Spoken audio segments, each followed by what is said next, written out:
This Baldur's Gate 3 series covers how to do all major quests and missable content in order so that all achievements or trophies, choices, and major rewards will be available. We will be striving to get the most optimal or good outcome for all companions, recruit the most allies, obtain all legendary weapons and armor, and have an overall satisfying playthrough. For best results, follow this series from the start of Part 1. Spoilers will be limited to important information, and as usual, useful timestamps can be found in the video description. Part 3 of this series will take us through the entirety of Act 3, which takes place in Rivington and the lower city of Baldur's Gate. Before starting, if you enjoyed this series and want to help it reach more people, you can do so by liking the video, and I sincerely appreciate it. At the end of Part 2, we were still in the Shadow-Cursed lands. Before leaving for Baldur's Gate, we will want to make sure we've looted all of the Zealots, Zorel, Tarv, and other bodies within and in front of Moonrise Towers. There is thousands of gold here in the form of armor and weapons, which we will definitely make use of in Act 3 as there are tons of awesome items to buy from merchants. And whatever we can't hold, we can just send to camp. We can also head up to the second floor. If we go to Balthazar's secret chamber with Gale, we can create a shadow lantern by interacting with the ritual circle.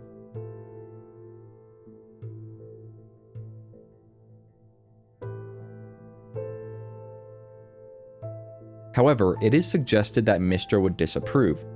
Because of this, I personally did not craft the shadow lantern and erased the shadow sigil instead. In any case, the shadow lantern only allows us to summon a pet shadow once per long rest, and it's really not all that strong or worthwhile. While here, we can speak with Gale about the Crown of Karsus, and we can agree to visit Sorcerer's Sundries with him in Baldur's Gate, which will gain us some approval. He will also tell us about Mistra's presence, which he felt when destroying the shadow sigils. Once we've done that and are ready to leave, we can fast travel to the road to Baldur's Gate and head into Act 3. I recommend making a manual save before we go to Baldur's Gate. Doing this will unlock the City Awaits achievement, and we should also see a cinematic that shows the results of our efforts in the Shadow-Cursed lands.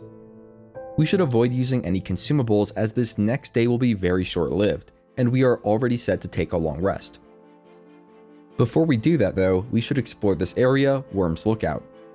First, there is a neat Easter egg if we go stand at the northernmost point, which overlooks Baldur's Gate. Standing there will trigger the song I Want to Live to start playing, and this version with sung lyrics.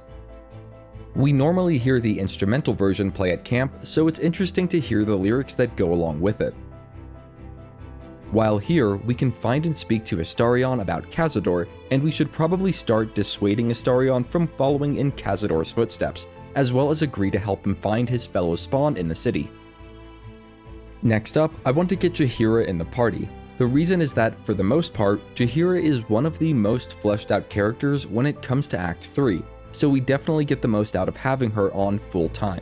Now we just need to choose who she replaces. I recommend choosing a character that is not a primary love interest. For me, that is Shadowheart. We'll get her back in the party for the quests that relate to her in Act 3, but otherwise we can have Jaheira fill her role. To keep things simple, I'm just going to be respecking Jaheira as a cleric and will transfer Shadowheart's equipment over to her. Once Jaheira is in the party, we can take her over to Withers near the east side of the camp to change her class. The most lore-friendly deity for Jaheira would be Myliki, but I don't think this choice will significantly impact gameplay. If we want, we can also take one level in the Wizard class.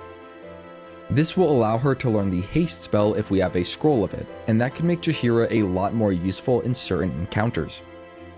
Now, if you want to replace Lae'zel or Karlach instead of Shadowheart, that's also fine, and you can respec Jaheira to fill any role you want or need in the party. The only thing I would suggest is to keep your primary romance interest in the party as a permanent member.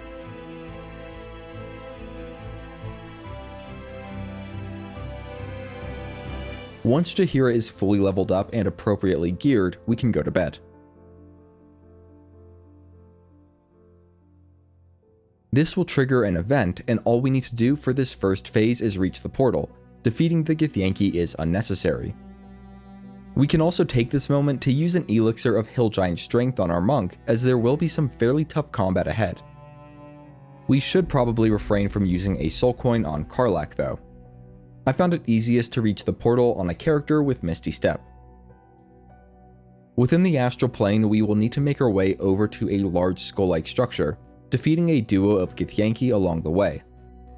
We can freely use our spell slots and sorcery points here, as there are only 2 encounters before our next long rest. Upon reaching the central structure, a cutscene will play out, and in order to eventually get the Mind Blow achievement, we will need to act kindly towards the Emperor, and that includes siding with them against the Githyanki. In general, we should try to be open and kind to the Emperor to gain their trust and confidence. Haste, Step of the Wind Dash, and Stunning Strikes are all very useful here, allowing us to go around and incapacitate our enemies. We definitely want to do that, as these Githyanki are capable of dealing a lot of damage if they're allowed to act. Once all the Githyanki are dealt with, we can have a more thorough conversation with the Emperor, learning a great deal in the process. We will eventually be given the choice to evolve our illithid powers with the aid of an Astral-Touched Tadpole. If we politely decline the offer, we will be given the Tadpole, which can be used at any time. We will cover the implications of using this special Tadpole in a moment, but first let's finish up here in the astral plane. Before leaving, we should loot all of the Githyanki we fought. Their leader will have the boots of the uninhibited Kushigo, which are basically the best boots for a monk. Once we leave the Astral Prism, we can speak with Lae'zel about Orpheus. To put it bluntly, we should agree that Vlaakith is bad and Orpheus is good. Afterwards, we can take our final long rest before going into the city. Before we get started for the day, let's cover the Astral-Touched Tadpole and the implications of using it. Personally, I probably won't be using this item. That being said, we can make a save and then use it to see what happens. We will undergo a serious cosmetic change in the face, looking all the more ugly for it. But from everything I know, and in the current state of the game, that is the only real downside. You can check the pinned comment to see if this has been changed in future game updates. If we go to our illithid powers, the outermost illithid powers will now be obtainable, which are the most advanced and powerful abilities. Unlocking any ability with a Tadpole will also give us the Expand Your Mind achievement if we don't already have it. Our companions will also react to our use of the Tadpole, some more negatively than others, but their actual approval won't change. Also, after we've opened our main character's mind to the Astral-Touched Tadpole, it will be easier to convince our companions to do the same, even Lae'zel. All that being said, I won't be using the Astral-Touched Tadpole in my playthrough. This way I won't have an advantage in combat over anyone following this guide that does not want to use the Tadpole either. However, if you do make use of it, the game will only become easier, and so you shouldn't have any trouble following this guide. Also, if you use the Astral-Touched Tadpole and notice any changes to dialogue options or gameplay when compared to my own, please let me know in the comments, as I'm very curious about that. So with all of that out of the way, I will be reverting back to the save before I used the Tadpole. At this point, we can go ahead and do some of our daily preparation, although we will probably want to avoid using any consumables. We can then leave camp, which will bring us to Rivington. Now, there is a ton of stuff to do here. However, for the most fulfilling experience and without getting into spoilers, we will want to focus on completing Jaheira's quest first. Don't worry though, we will be coming back here soon enough. We will also be doing a bit of power gaming, outfitting our party with the strongest items as early as possible so that we can get the most out of them during this final act. For these reasons, we are going to head north directly down the main road. We will be stopped by a girl named Yenna before getting very far, and we can offer her some gold or food to gain approval from our companions.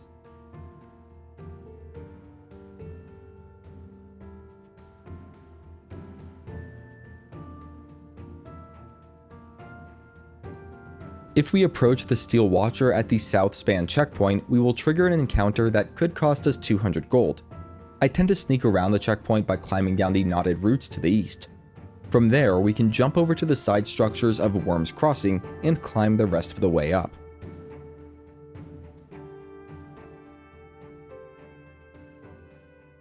We will need to make a quick stop in Sharess's Caress, which is right next to the fast travel point.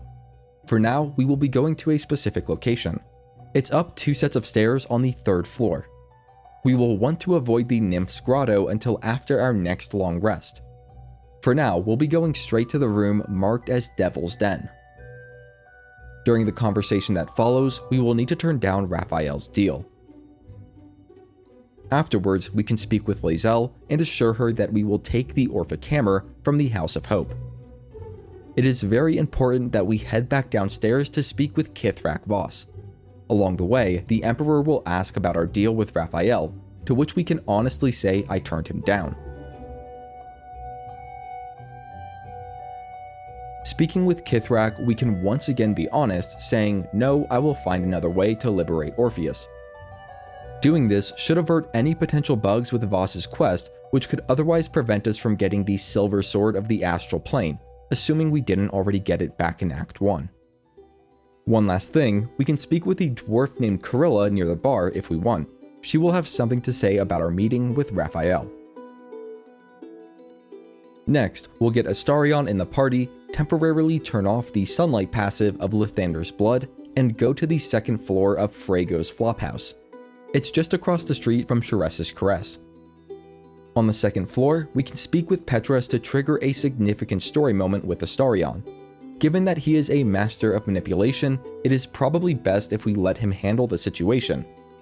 That being said, it's also probably for the best if we can talk Astarion out of killing his brother. Once again, we probably shouldn't outright agree to help him complete the ritual. With that taken care of, we can reassemble the party, then head further north into Worm's Crossing. Two of the most useful shops are near the end of the crossing on the west side. We can go up to the top floor to the Alchemy and Potions shop first.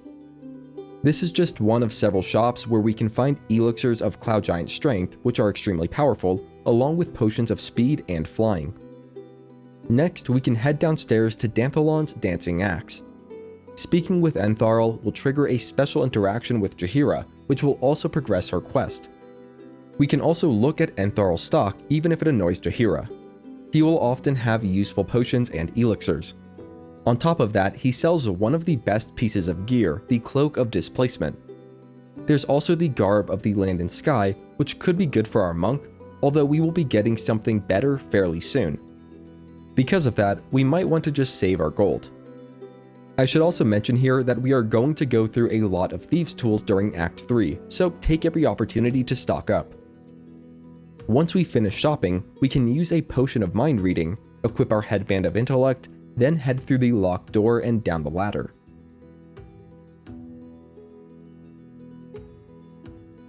We should also have Jaheira use guidance on us before we initiate the encounter. During it, if we succeed on a passive insight check, we can then perform a detect thought skill check, and if we succeed, we will gain approval from Jaheira, as well as the opportunity to gain surprise. For reasons that contain heavy spoilers, this will likely be our only combat encounter before our next long rest, so we can pull out all the stops for this fight. Afterwards, we can speak with Harper Geraldus. To gain approval with Jaheira, we can say "Wait Jaheira," followed by "This talk of the Rashomar."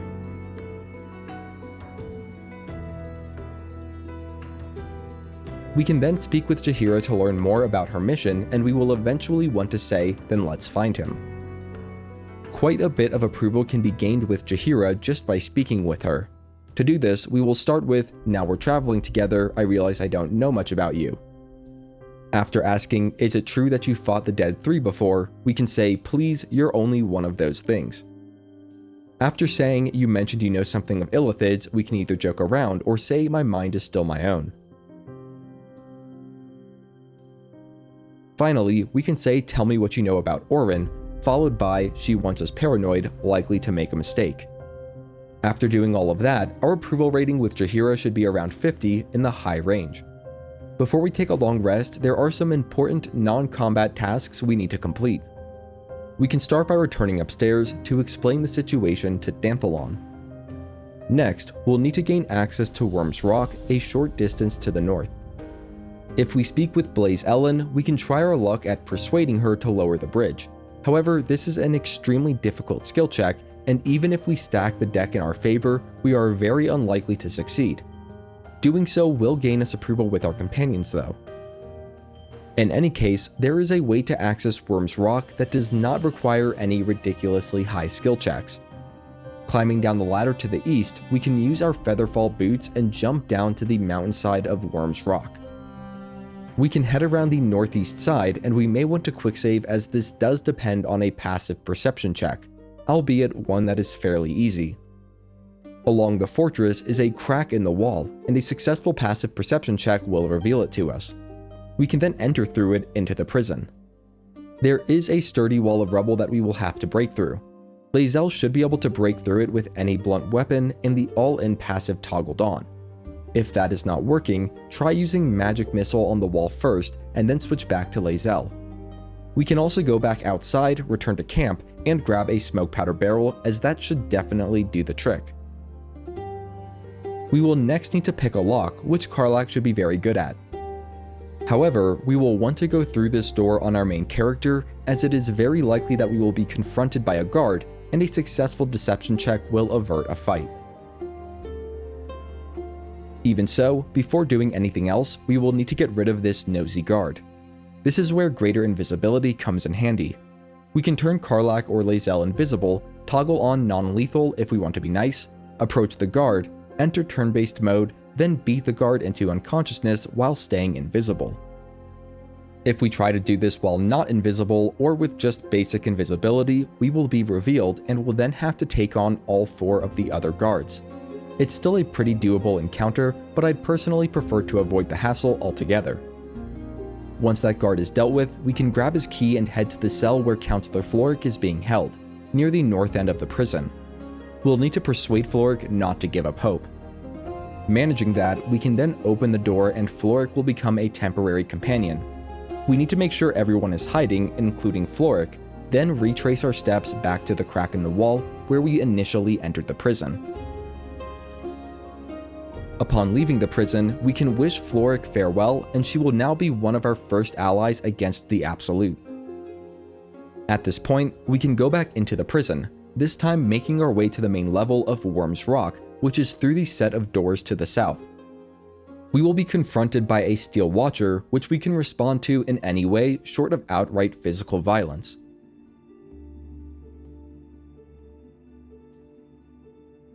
Once we are free to move about, there is a unique set of armor that we can get here. To do this, we'll want to turn Karlach invisible, preferably with greater invisibility, then have her hide and enter turn-based mode. We can use Step of the Wind Dash on Karlach, then make our way southwest to the Iron Gate.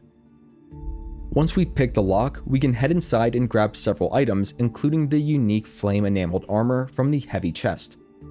If we keep stealing items, we will eventually cause our greater invisibility to fail, so we will try to not push our luck, grab the best things to grab, then exit turn-based mode and fast travel to the nearby waypoint.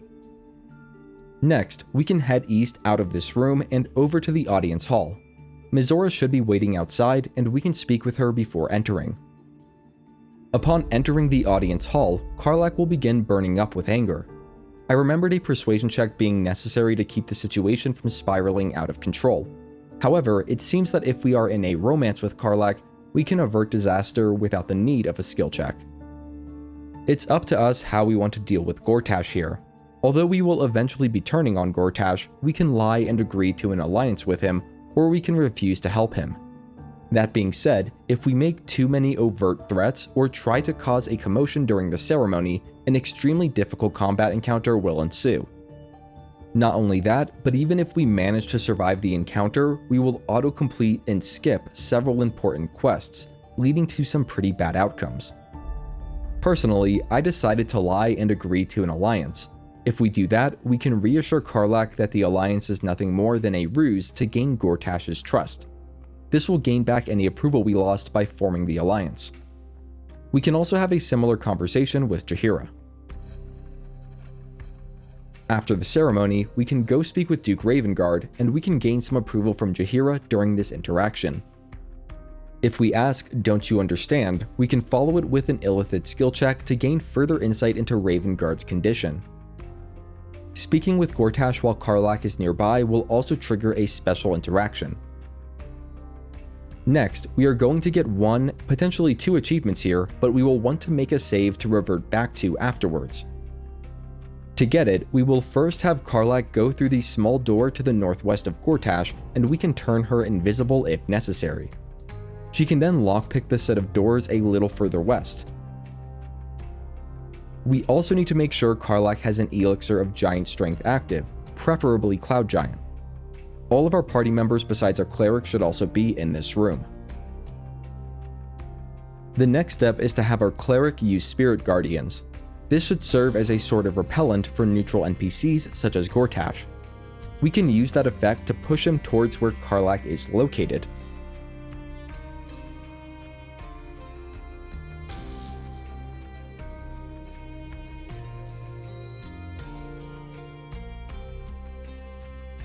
Once Gortash is in that room, we can haste Karlach with our sorcerer, then save and hit Gortash with a magic missile or other attack.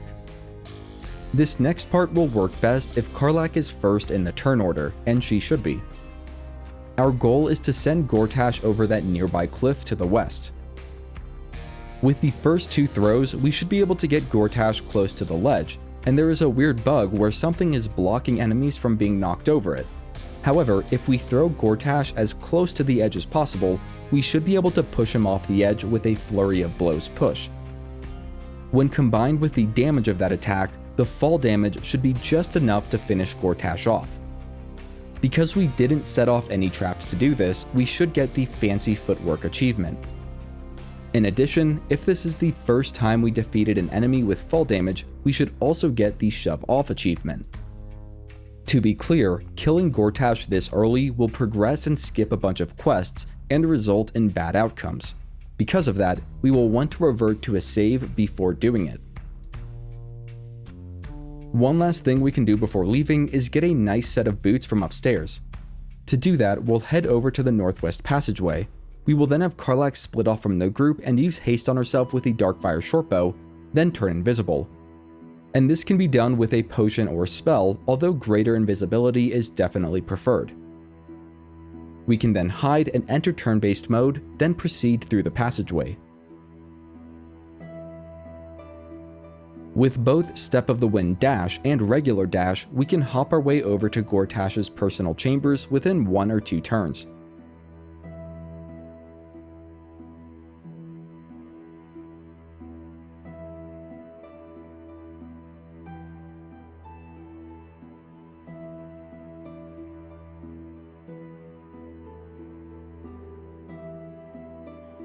There is a locked chest in the northwest corner that we can steal. Doing this will break normal invisibility, but so long as we are hiding and out of view, we should be able to just use another before getting spotted. We could probably get away with just exiting turn-based mode and fast traveling to the nearest waypoint too. Finally, after regrouping, if we find Mizora and speak with her once more, she will provide some ominous foreshadowing of events to come. At this point, we can go ahead and take a long rest. This will trigger an important story moment for Will, and it's also where we will get his companion achievement. Pause now if you want to avoid spoilers, and come back once the important decision is available. Once we are given the choice, we will need to say, "Break the pact, Will, you deserve your freedom." Doing so will get us the Loophole achievement and set Will free. Mizora will also join the camp. Afterwards, we can speak with Karlach about her worsening condition. We can also speak to Will and assure him that we will save his father. We should also speak with Mizora and see what she has to say. Even if we tell her to leave, she won't, and we will want to make sure we exhaust all of her dialogue options before moving on. Our other companions will also have something to say about Will's decision if we speak to them. Finally, there is a note from Arabella that can be found on the bench near the campfire. With all of that done, we can go ahead and take our long rest. This will trigger an encounter with the Emperor, and this is also where we can start pursuing a romance with them. We will need to do this in order to eventually get the Mind Blown achievement. For that, we will want to play nice and eventually give the Emperor's hand a reassuring squeeze. The next morning, Yenna will show up and join our camp, so long as we agree. We are going to complete several long rests here, and feel free to revisit shops between each one to buy more elixirs of Cloud Giant strength battle mage elixirs, potions of speed, potions of flying, and thieves' tools. Our next long rest will focus around Lae'zel. At this point, we want Lae'zel to take a stand against Vlaakith. If we either encourage her or keep silent, she should do just that. We can then speak with Lae'zel, and if we pass an insight check, we can say, "You're grieving the future you'll never have," to gain some approval. Depending on who we are romancing, we may be able to speak with them to initiate their Act 3 romance scene. This is not the case for Karlach though. Once we've handled all of that, we can go to bed. Our decisions over the next long rest have significant implications for certain characters. Because of this, I recommend watching ahead for the next long rest or two before proceeding. At our next long rest, we can speak with Mizora and she will propose a one-night stand. Halsin will also propose something similar. Hypothetically, if we did say yes to both, Halsin's romance would occur during this long rest and Mizora's during the next. That being said, neither are required for an achievement, and because of other negative consequences, which I would be happy to discuss in the comments section, we will be turning both of them down for this playthrough. If you just want to see how those scenarios play out, feel free to create a save to revert back to, then go for it. In any case, after turning both of them down, we can go to bed. At this point, we still have a handful more of long rests. For at least one event to occur, which is also required for an achievement, we will need to go to the lower city, and the entrance to it is north of Worm's Rock.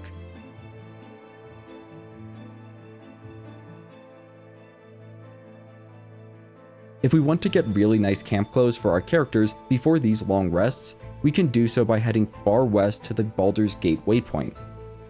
We should also do this to trigger an encounter with Counsellor Florrick, where we will need to pass a persuasion check in order to stay on good terms with everyone.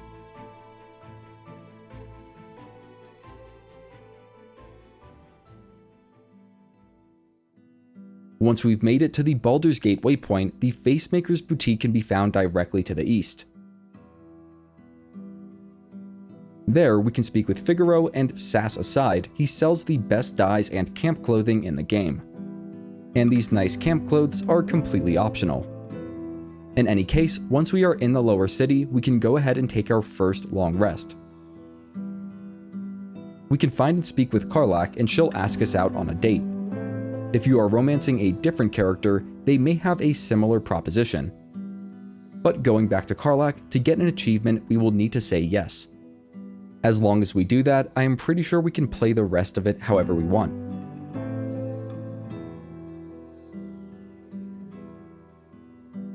Afterwards, we can speak with Karlach for more romance-related dialogue. Once we finish the long rest, we should get the Hot Date achievement. We'll want to make sure Halsin is not in our party, then take our next long rest. This will immediately trigger an encounter with Halsin, and in order to talk Halsin down, we will need to pass a high DC skill check. Trust me when I say that we should not waste inspiration points here, and I recommend pausing until after the skill check to avoid spoilers. After the big reveal, we will want to eventually say, "So be it," and don't worry, Scratch will be fine. We can also speak with both Will and Mizora about her interference in regards to Counsellor Florrick. If we read the Legend of Onsor book that we get from Florrick, we can then speak with Will about it. All that's left is to go to bed.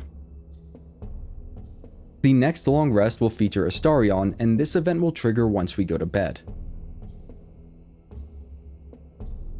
We should persuade Astarion to be truthful here, despite it earning his disapproval. Regardless of our success, we will have to fight Astarion's siblings off. A sunbeam and a couple of high-level lightning bolts should severely damage or defeat the majority of them. We can then clean up the rest with Lae'zel. Afterwards, Astarion will speak with us, saying, "I can't believe how you lied to them," followed by, "You don't have sympathy for others," and finally, "The world can be a wonderful, kind place." Astarion will earn approval from him, and even start to change his outlook on life. Depending on who you are romancing, there may be more unique long rests to do, so it's always a good idea to keep taking them until nothing new or eventful happens. Once that's the case, all that's left to do is to prepare for the adventuring day and head out. Our next objective is within Sharess's Caress in Worm's Crossing. Once inside, we'll make our way up to the 3rd floor, where we can break into the Nymph's Grotto. A short encounter will follow, and we should save the game immediately after.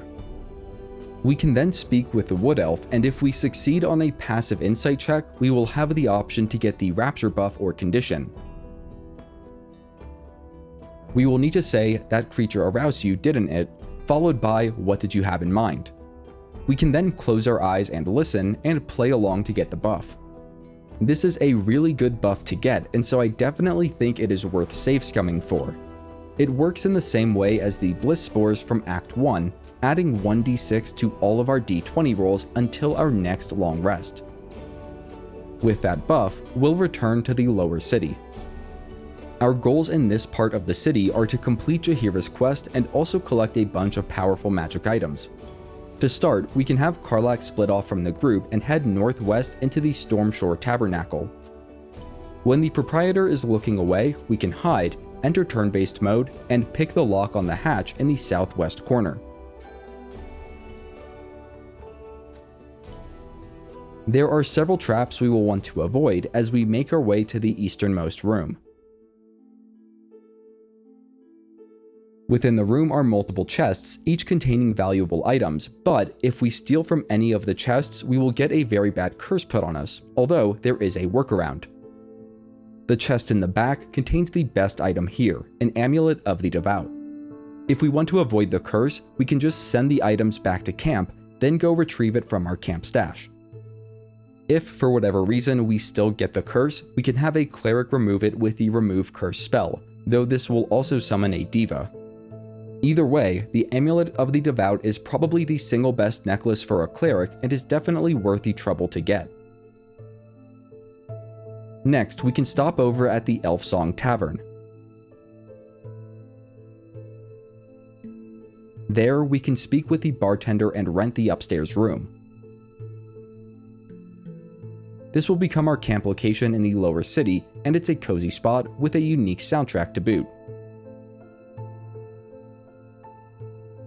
Moving on, we will travel northwest to the Forge of the Nine, where Damon can be found. Unfortunately, he is not able to help Karlach with her condition, at least not at the time of making this video. However, he does have some stellar new items for sale. Unfortunately, they are all prohibitively expensive.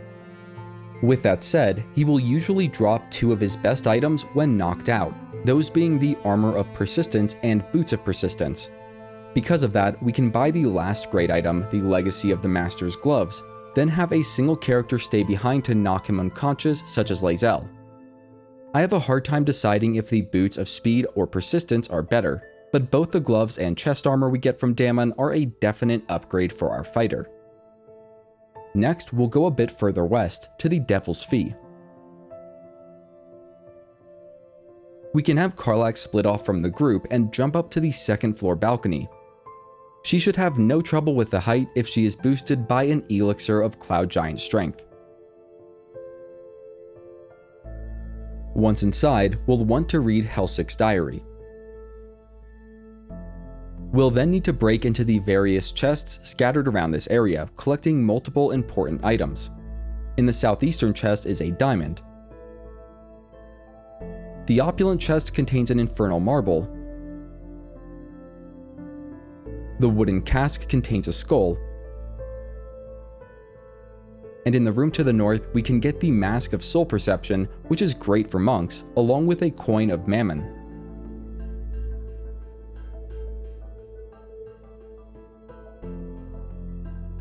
Finally, we will need to grab the incense sitting above the fireplace. With all of those ingredients, we can return to the ritual circle. Looking at it like a clock and using the pointing arrow as the 12 o'clock position, we will need to place our different ingredients in the following positions: the skull at 12 o'clock, the coin of mammon at 2 o'clock, the diamond at 5 o'clock,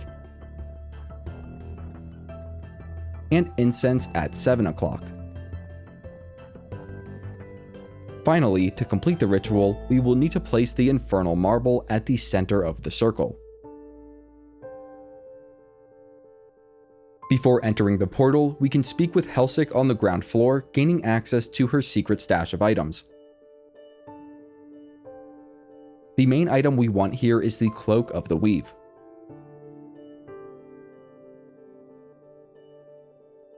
With that in hand, we can save the game, then go through the portal to the House of Hope.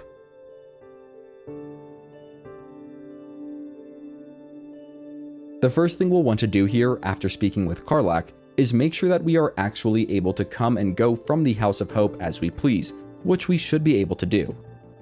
If that ever changes in a future patch, then we should probably wait to tackle this obstacle. Once we have the all clear, we can head to the door, at which point we will meet Hope. We can get some help from Hope, as well as agree to help her. Our next destination is the westmost room of the house, and we will take the long way around, going east at first. Along the way, we can visit the room labeled Outer Portals and speak with New Belden.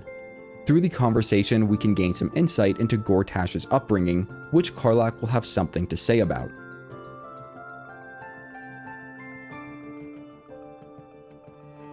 As we continue west, feel free to speak to the various debtors throughout the house, as it can make for some moments of dark humor.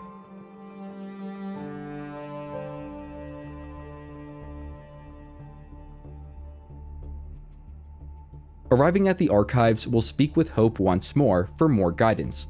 A few successful checks will get us some information that we can use against the archivist. With that info, we can perform a deception check on the archivist, convincing him that we belong.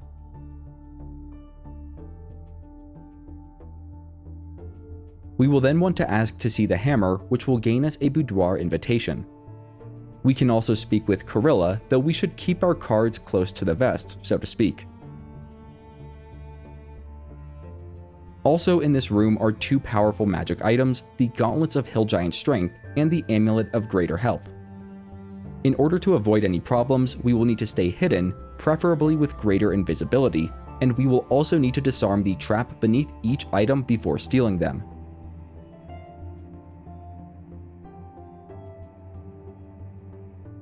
The amulet is pretty great on a monk as it makes Stunning Strike much more effective. Once we are done in the archive, we'll head northeast towards the boudoir. Along the way, we can lockpick a gilded chest to get 2 potions of angelic slumber. We will want to save before approaching the brick wall that is opposite of the boudoir, as a passive perception check is needed to interact with the inert infernal gem. We can then activate the infernal gem with a wisdom skill check and unlock it with a DC 20 Arcana check. Within this chamber, we will want to grab the Staff of Spell Power, Helldusk Helmet, and the Contract for Mole.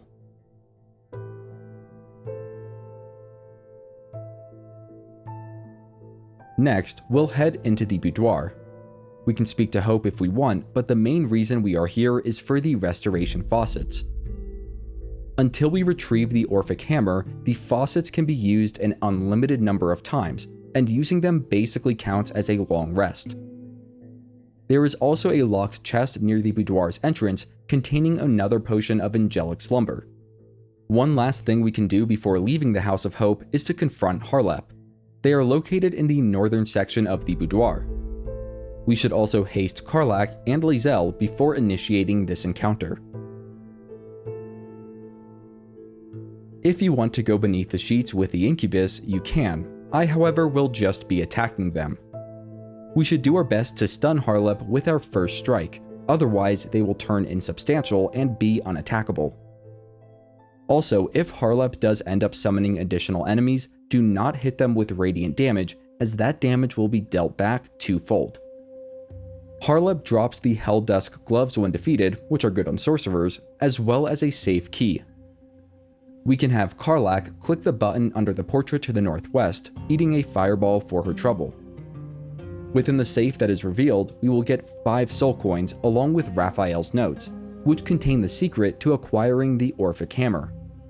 After reading Raphael's notes, we can go grab the Orphic Hammer at any time. However, we definitely want to wait to do that until a good while later.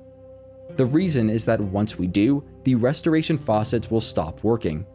So, until we steal the Orphic Hammer, we basically won't need to take a long rest, which will cause us to lose all of our buffs. Also, stealing the Orphic Hammer results in one of the most difficult combat encounters in the entire game, and we aren't quite ready for that yet. Infinite restorations can definitely be exploited to our benefit, and we will do just that, but first we should have hit level 10. Hold Monster is a good spell to get on Sorcerer, and we also gain a 4th metamagic option. I suppose Heightened Spell is probably the next best option. We will gain 2 more maneuvers on Lae'zel, and at this point, just take whatever looks good. Clerics don't gain much, especially if we have 1 level in Wizard. Finally, we can take a 2nd level into Rogue on Karlach. Before leaving the House of Hope, we can stack a bunch of cleric buffs, mainly Death Ward, Freedom of Movement, and a 5th level 8 spell. Then use the faucets to get back all expended spell slots. Given all the buffs we currently have, it would be a shame to take a long rest and lose them all, especially the Rapture Buff, which is irreplaceable. Fortunately, so long as we don't steal the Orphic Hammer, we don't have to. Instead, we can just make a short trip back to the restoration faucets and use those. We just need to make sure that we hang on to the debtor's attire that we've been given, which allows us to travel freely within the House of Hope. It's also a good idea to come back here and use the faucets if all we need is a short rest. If, for whatever reason, a long rest is necessary, I will have a segment covering all remaining unique long rests more near the end of this video. With that, we will make our way back to the entrance portal and leave the House of Hope. At this point, we've done basically everything to do in there, aside from stealing the Orphic Hammer, which again, we will be doing a bit later. Once back on the material plane, we can briefly speak with Karlach about her condition. Also, if we want, we can get a hidden interaction with Karlach. We will first want to save the game, then use all 5 of the soul coins we just got on Karlach. This will trigger a unique conversation with her. Besides that though, it doesn't really provide any lasting benefits, and it also wastes 4 soul coins. So we will want to revert back to our previous save prior to using the extra coins. Trying to go down the stairs will trigger a trap that does a good deal of damage, so we are better off using the Featherfall boots and jumping off the balcony. Next, we'll head south and discover the Lower City Central Wall fast travel point.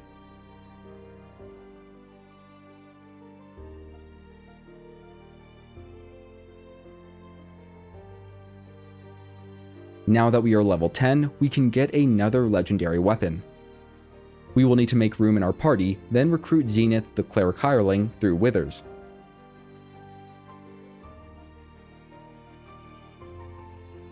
At level 10, he will gain the Divine Intervention ability, which can only be used once in the entire game. Picking Arm Thy Servant here will give us the Devotee's Mace, which we can then move to our own inventory. After that, we can have Withers dismiss this hireling. Fun fact, whenever the party reaches a new level, all of these shops refill their inventory. So if we want, we can make a trip back to Worm's Crossing to potentially get more elixirs of Cloud Giant Strength and other useful items from the shops there. We'll then want to return to the Lower City Central Wall fast travel point. Directly to the east is the Bone Cloak Apothecary, where we will see a familiar face. If we gave Dareth the Noblestock in Act 1, she will have an expanded inventory, including 3 more Noblestock consumables. Across the square to the southeast is Sorceress Sundries. We will bring Gale here later, but for now we can go in to get some important items. To start, we can speak with Roland, and pleasantries aside, browse his shop. The Vest of Soul Rejuvenation is probably the best chest armor for a monk, and the Birthright Hat is great for sorcerers, or even just for boosting charisma checks. Once we've gotten and equipped those items, we can head up the staircase. We will be given a test on our knowledge of the Night Song. In the end, we will want to save the game, then take the blue portal on the left. This will lead directly to a dialogue with Lorroakan. We will eventually need to pass a difficult intimidation check to roam this area freely. But as a sorcerer, and with all the various buffs we have, that should not pose much of a problem. Once we are free to move about, we can leave one character, such as Lae'zel, in this top area, which will make for an easy exit. We can then jump down the floating furniture near the northeast corner of the room. Thanks to Volo's Ursat's Eye, we can see invisibility, which will reveal the various invisible plaques around the room. To our immediate northwest is a weave button with a sign reading below. We will want to use that button, then save before proceeding. In order to access the 2 items in this area, we need to pass a difficult Arcana check on each of the levers. We can increase our odds with Guidance, Enhance Ability, the Headband of Intellect, and Mage's Friend Ring.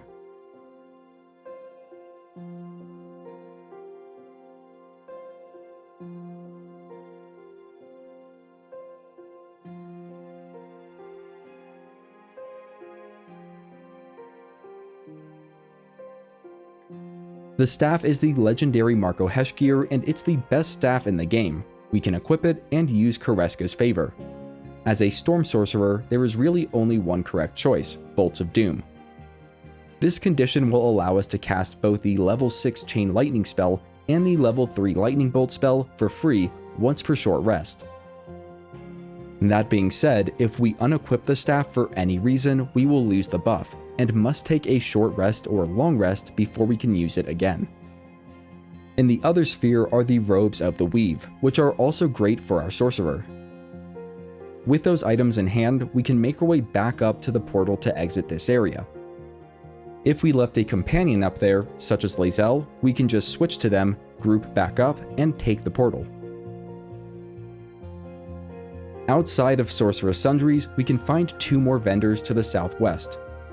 The first, Gloomy Fentonson, has the Armor of Agility, which is pretty great for clerics. It's also very expensive, and we don't absolutely need it, but it would be nice to have.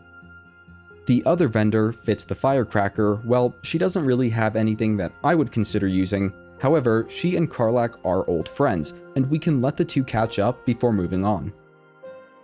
If we haven't already done so, we can speak with Jaheira and ask her how we might find Minsc. At Jaheira's suggestion, we can seek out the Thieves Guild. To find the entrance, we will head southeast from the Stormshore Armory, those vendors we were just speaking to. Heading down towards the shore, we will discover the Heapside Strand fast travel point.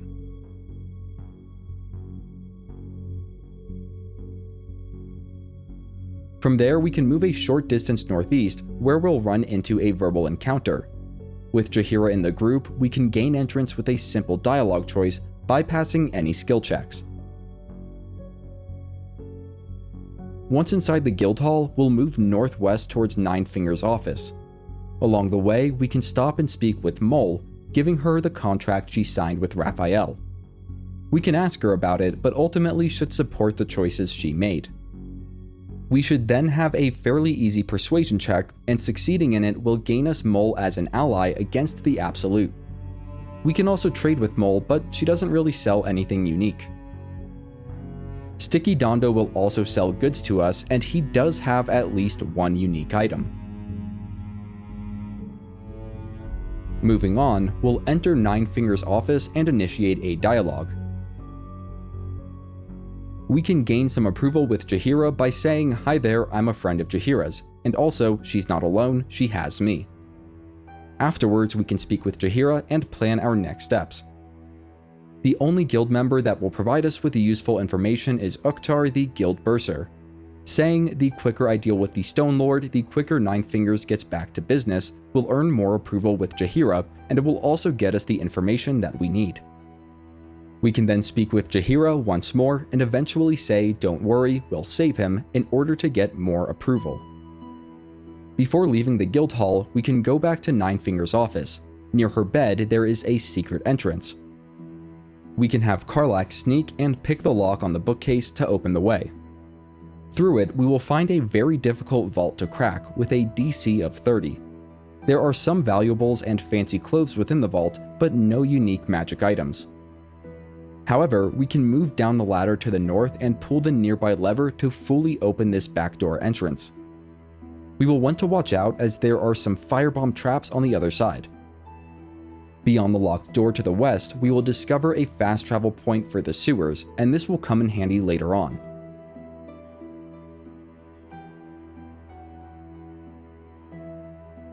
We can also move a little bit further west into a natural cavern.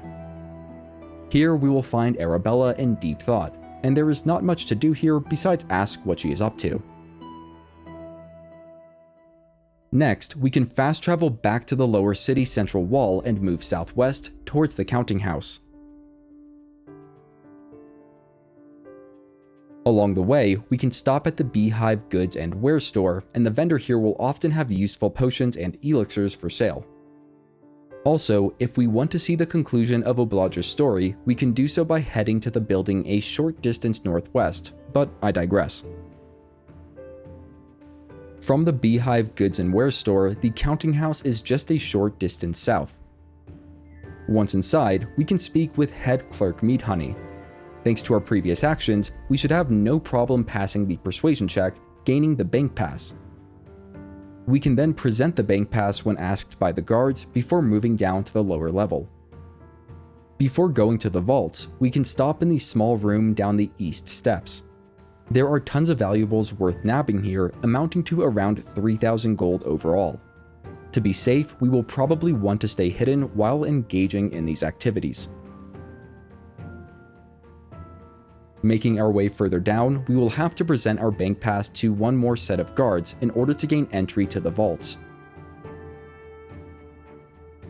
Inside the vaults area, we can spend as much time as we want breaking into all of the lower security vaults and stealing all the valuables. In the northern chamber, we can have Karlach shoot the buttons above the braziers on the east and west sides of the rooms in order to disengage the traps on the ground. While all the vaults are guarded by DC 25 locks, Karlach's expertise and sleight of hand, combined with the gloves of thievery and guidance, should make pretty short work of them. The safes in the southern chamber are a bit trickier to access as they are stored behind impassable metal grates. The most convenient way that I know of to get at these safes is by using Misty Step or other teleportation items. These include the Amulet of Misty Step, Disintegrating Nightwalkers, and Helldusk Boots.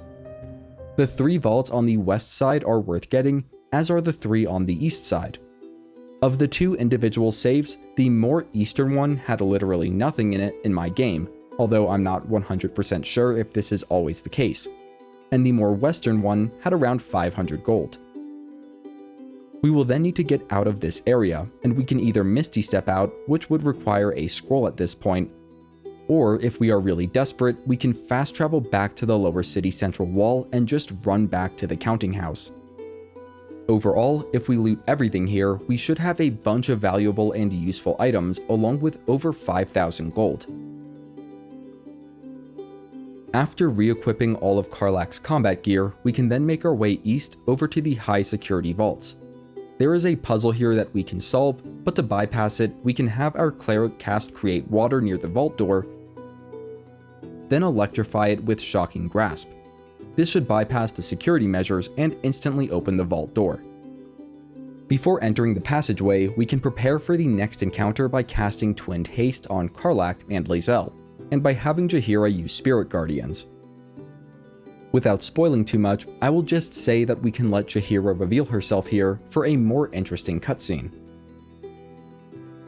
What follows is not necessarily a difficult combat encounter, but it is a somewhat tedious one. We can have Karlach and Lae'zel jump down to the enemies near the back of the vault, which can be attacked directly. We will want to either stun or outright eliminate these threats as soon as possible, as they have the potential to stun us if we don't. Also, a really cool thing we can do with Karlach now, thanks to her fancy new chest armor, is deliberately provoke opportunity attacks. If the enemy misses that attack, we can react with a greater Kushigo counter. In addition, unless it gets patched out of the game, this will allow us to attack an additional time thanks to our extra attack. However, this only seems to work if we are either out of actions or have not yet attacked.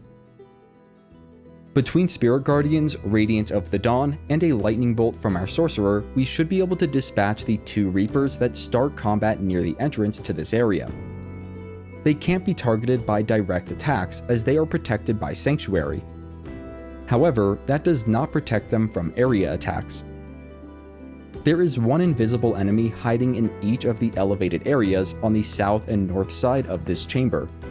Jaheira can do a good job revealing them by running over them with Spirit Guardians active. If we fail to reveal them during the combat, they will probably get revealed at some point after the encounter while we explore this area. After the fight, we can speak with Rakath to progress Jaheira's quest. Rakath will ask us to help recover the stolen gold, and we can, but let's hold off on giving him anything until a later point. To the best of my knowledge, it makes no difference if we break into all the high security vaults now and steal their contents.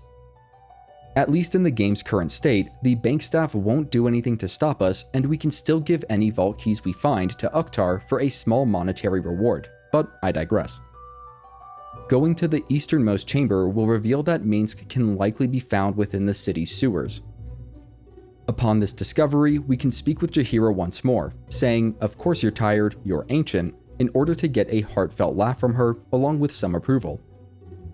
Fast traveling back to the lower city central wall, we can move a very far distance west, eventually veering northwest, which will bring us to the Baldur's Gate fast travel point, assuming we haven't already activated it.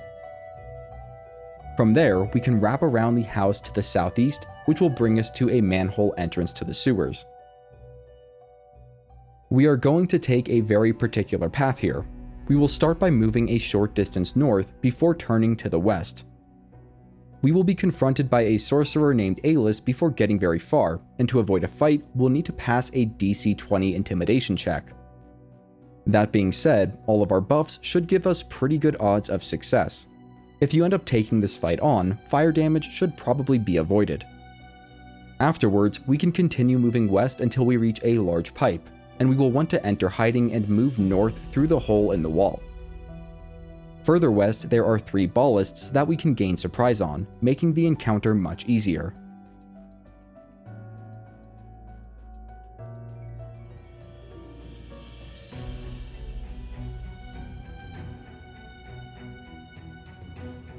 We will want to prioritize eliminating the one named Kivo, as she will conjure a murder of blinding crows, which makes this combat encounter much more difficult and tedious.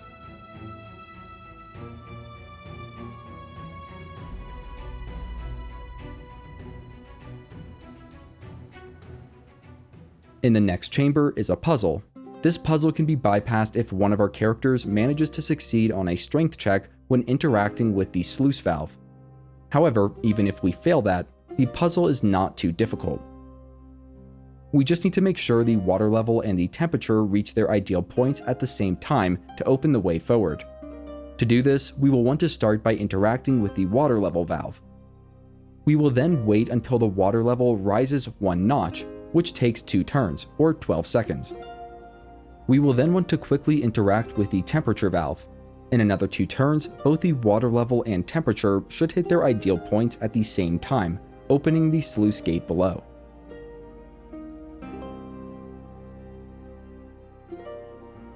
Within the pipe, we will want to save the game, then use Twinned Haste on both Karlach and Lae'zel to prepare.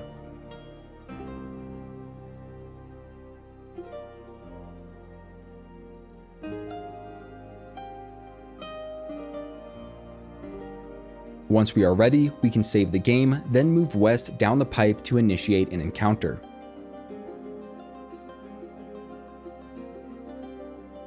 In this combat encounter, it is critical that we do not kill Minsc. We just want to knock him unconscious. Therefore, we will want to toggle on non-lethal attacks before moving in with Lae'zel and Karlach to knock him out as our first priority. Also, we need to be extra careful with area attacks on both Jaheira and our main character, as these could easily hit Minsc and kill him even after he is knocked out. Our second priority is to take down Roa Moonglow before she can escape. Once Minsc is unconscious, we can proceed to systematically wipe out the remaining enemies, and going non-lethal on them is completely optional. Once the fight is over, and so long as Minsc is still alive, we'll then need to convince the Emperor to extend his protection to Minsc. The Emperor will initially refuse, but if we say, he's Jaheira's friend, do it, followed by, it doesn't matter, help him, then the Emperor should acquiesce. After a brief exchange, Minsc will run off to the north. Before we chase after him, we can loot up, and we will especially want to loot Roa Moonglow as she has the 10,000 gold that was stolen from the counting house. There are also some containers scattered about that contain valuable items, but nothing unique, and we can speak briefly with Karlach about Minsc. Next, we will chase after Minsc and trigger a unique interaction when we speak to him. Through the dialogue that follows, we will eventually need to accept Minsc's offer to join us as a permanent companion and tell him to meet us back at camp. At this point, we can return to camp, not to take a long rest per se, but to get Minsc in the party. Minsc is like Jaheira in that he has a lot of cool story interactions in Act 3. We can also take this opportunity to get an achievement, but more on that in a moment. I will be having Minsc take over the role of fighter for Lae'zel. He won't be as effective as Lae'zel with the silver sword, but that won't be an issue for long. So with all that said, we can take all of the important items off of Lae'zel and get them ready for Minsc. This includes the debtor's attire, which Minsc will need to travel freely within the House of Hope. We can then dismiss Lae'zel from the party and get Minsc. Minsc is special in that he is automatically at the max level of 12. While we are going to switch him over to a full fighter, we can first have him multi-class into all 12 different classes, taking one level of each available class. Doing this will get us the Jack of all trades achievement. We can then take Minsc over to Withers and change class to become a fighter. We will take Great Weapon Fighting as his fighting style, and because we will always be boosting him with elixirs of Cloud Giant Strength, we also don't need to invest any points into Strength. Instead, we can use those to get a Dexterity and Constitution score of 16, Intelligence of 12, and Wisdom of 14. For leveling up, we will be taking the Battlemaster subclass at level 3 with the same set of maneuvers that we had on Lae'zel. The feats we want to take over the levels are Alert, Great Weapon Master, Sentinel, and at level 12 we can take Lucky. Also, as a fighter, Minsc will get improved multi-attack at level 11 and can attack 3 times per action. Finally, we will equip him with the gear we took off of Lae'zel and use an elixir of Cloud Giant Strength on him to complete the transition. We will be going to find Onsor soon, but first, if we want, we can return to the high security vaults in the counting house. Outside of the counting house, we can give 50 gold coins to the beggar for some approval with Minsc and Jaheira. Within the high security vault section, we can speak with Rakath, and having Minsc with us will trigger a unique interaction. While we could just return the entire 10,000 gold, we are better off saying you lost innocent people's money first, and follow it with a special intimidation check that is only available because of Minsc. This skill check has a lowered DC of just 15. Success here will gain us approval from both Minsc and Jaheira, and will also cut down the reparations to 5,000 gold. As a reward, we will get about half of that gold back, along with the key to the number 9 high security vault. Next, we ought to conclude our dealings at the Thieves Guild. We can fast travel to the city sewers and return to the guild hall through the backdoor entrance to Ninefinger's office. Within the guild hall, we'll see Ninefingers trying to maintain peace on the north side of the pit. If needed, we can exchange some lower level spell slots for sorcery points, then approach Ninefingers. Once again, Minsc's presence will make for a unique interaction. Despite the trouble that Minsc has caused, we should be able to reach a peaceful resolution and aid Ninefingers against the Zhent. At the start of the battle, we can cast Twinned Haste on Minsc and Karlach and start eliminating and/or stunning the Zhent. Our main goal in this fight is to keep Ninefingers alive. Besides that, this combat encounter should pretty much be a landslide.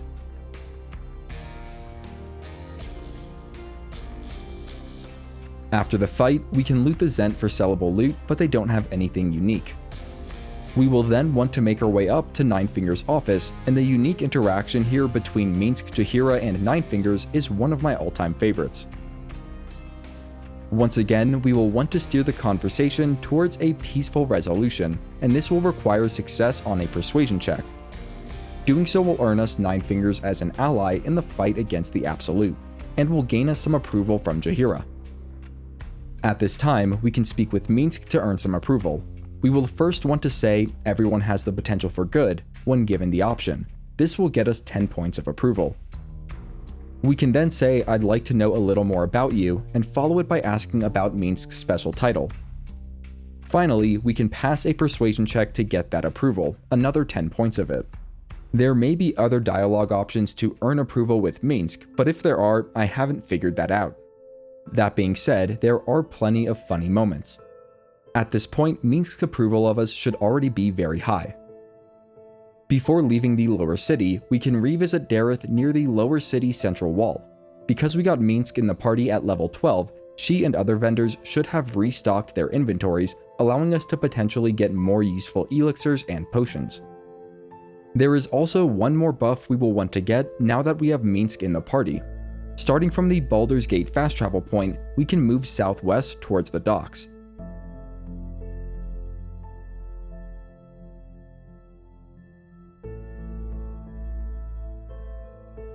There, we will need to save Volo from some trouble he's found himself in.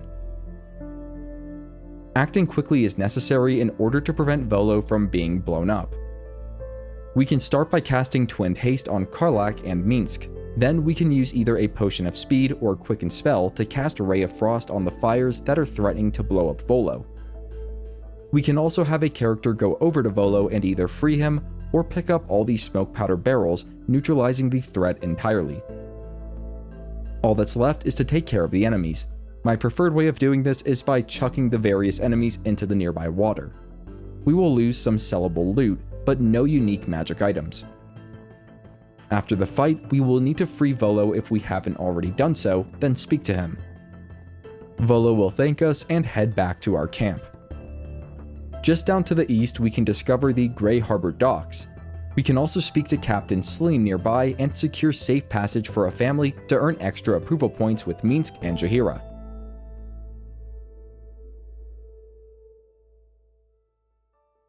Finally, just a bit further south, we will find the Water Queen's house. We will be returning here later, but for now, we are just trying to get a blessing. Each character can do this by placing a valuable item from their inventory, a single gold coin also works, into the offerings chest. This basically gives our characters the bless spell or buff until our next long rest, which is very nice. That being said, this long-lasting form of bless will be removed if our characters are hit with the more temporary version of bless, so we want to avoid doing that. Around this time, we will hit level 11 on all characters. Spellcasters gain access to 6th level spells, which are extremely powerful. Clerics gain Hero's Feast, which we can use to significantly buff our entire party until our next long rest. However, if we took a level in Wizard, then we will have to wait until reaching an overall level of 12 before we get access to Hero's Feast. For Sorcerer, we will be taking Chain Lightning as our first 6th level spell, because being able to cast Chain Lightning more is always a good thing. Finally, on Karlach, we will take a 3rd level in Rogue and pick the Thief subclass. This will give us a whole extra bonus action, dramatically increasing the amount of damage we can do each turn. Our next objective is going to be a tough one, so we want to give ourselves the best chance of success. To do that, we will make our way back to the House of Hope to restore all of our resources and health. While there, we can also make sure everyone has Death Ward, Freedom of Movement, and a 6th level H spell to really boost max HP. If we have Hero's Feast available, we can also use that. Now that we're nice and beefy, we can return to the material plane and fast travel to Worm's Rock. Also, feel free to visit the shops in Rivington first if you want.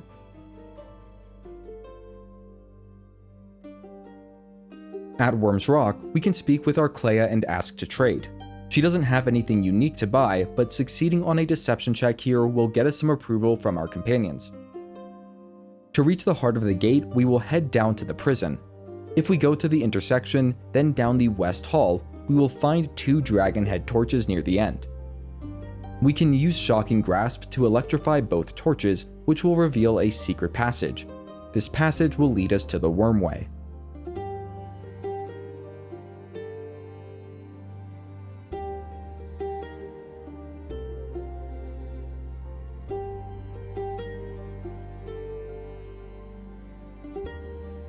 Once there, we can interact with the statue of Baldur, declaring, "I am worthy, open the way."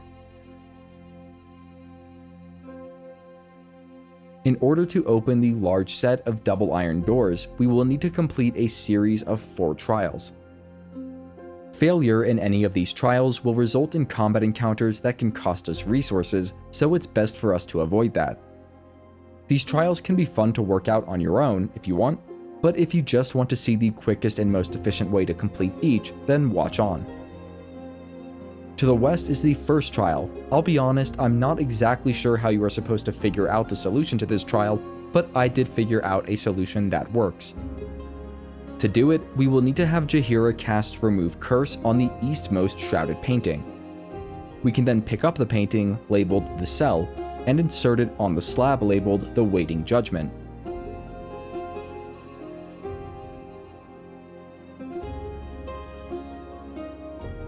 To the northwest is the second trial, and all we need to do to complete it is destroy the red projection or phantom named Suelto.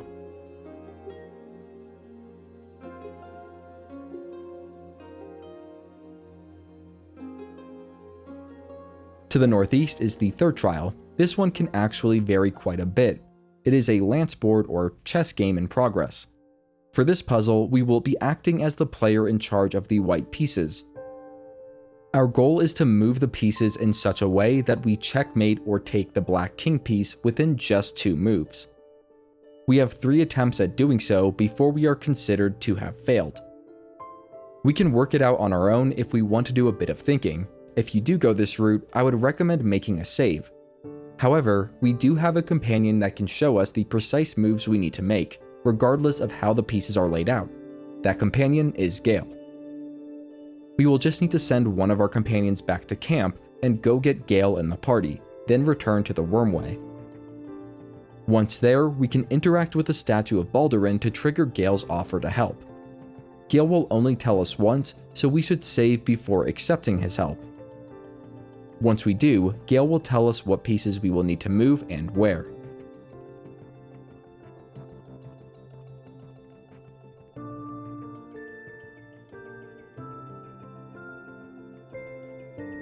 After completing this trial, we can go get Minsc back in the party. The fourth and final trial is to the southeast. For this, we will need to have one character hold the cemetery blue torch for the duration of the trial, while the remaining party members fight off waves of elementals. Putting the torch away will cause us to fail the trial. Picking up the torch on our sorcerer will remove our Koreska's favor buff from our legendary staff. Meanwhile, both our fighter and monk need their hands free in order to fight effectively. It is for this reason that our cleric is the best character to hold the torch. We can use Twinned Haste here to speed up both Minsc and Karlach, but overall we should do our best to conserve resources during this fight. Given that only 2 additional elementals spawn per round, this shouldn't be too difficult to accomplish. Once all rounds are over, the trial will be successfully completed.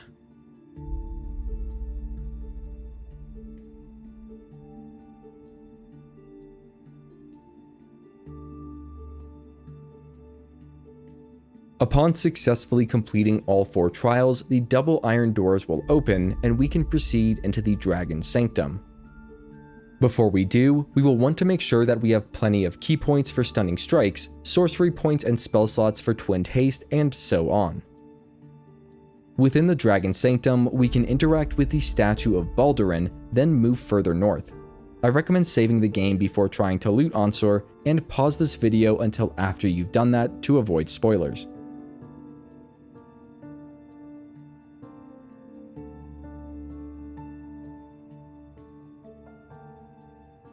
This is one of those situations where we really want to go through the dialogue slowly, but doing so will also prevent us from properly preparing for combat.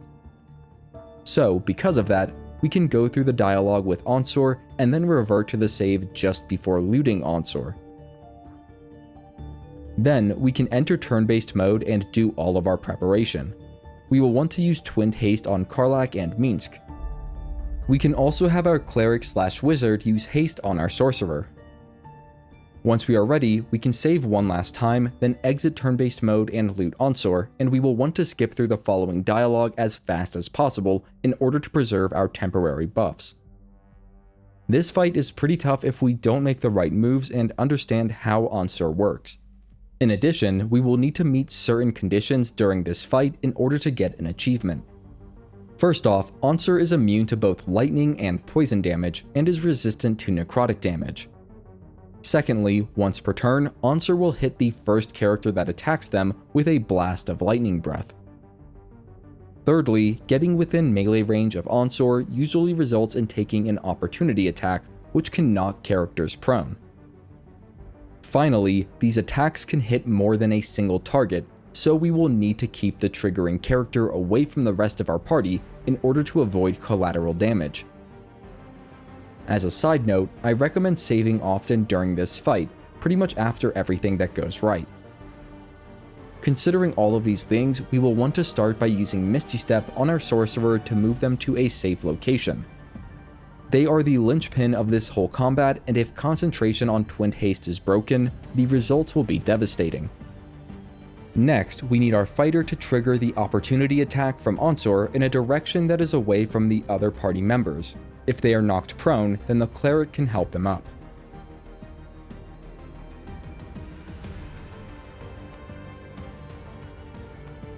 With Onsor's reaction spent, we can safely move everyone but the monk a safe distance away from Onsor.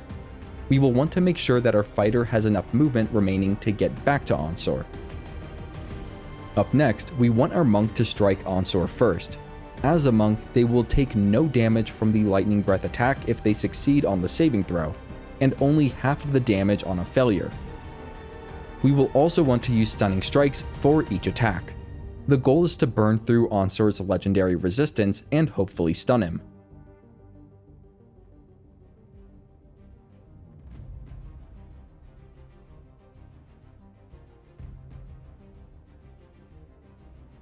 Once Onsor is stunned, we can open up with our remaining attacks and get in some flurry of blows for good measure.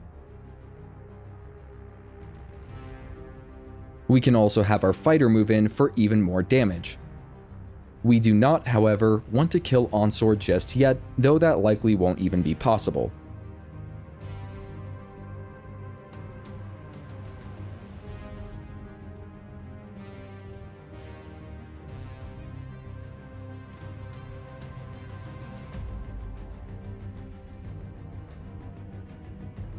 The next turn, we will want to repeat the first few steps from the first turn.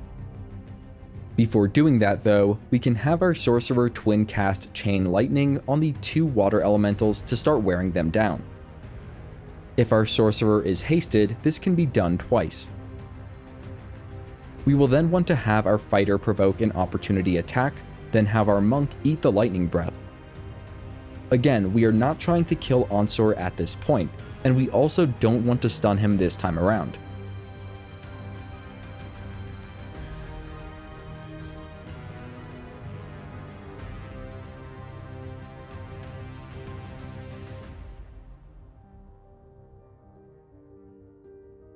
Next, we will want to use Wholeness of Body on our monk to regain key points, as we will want as many as possible in order to get the achievement. At this point, we want to damage Onsor down to around 30 health points or less without defeating or stunning them.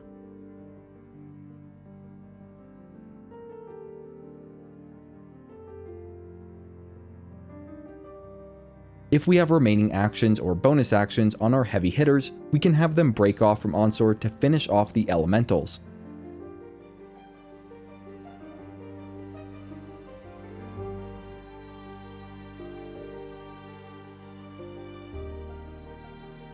On their next turn, Onsor will begin to gather power. To get the achievement here, we need to knock Onsor out of the sky while they are hoarding energy. For some reason, Onsor did not appear to actually be airborne when hoarding energy, but the hoarding energy condition stated that they were airborne, and hopefully that is enough. Now, I'm not 100% sure if the requirements of the achievement means that we need to defeat Onsor while they're hoarding power, or if just stunning them will suffice. Because of that, we can try both. We will start by saving the game, then have our monk hit Onsor with stunning strikes until one is successful. That might do it for the achievement. If not, we can try reloading the previous save and just spam Onsor with non-stunning attacks to defeat them outright instead. Doing either of these should unlock the Crash Landing achievement. Also, I want to give a fair warning to players on Honor Mode. When defeated, Onsor will come back from the dead and immediately start hoarding energy again. They will need to be defeated before their next turn to avert annihilation. Shortly after Onsor is defeated, the Emperor will speak with us.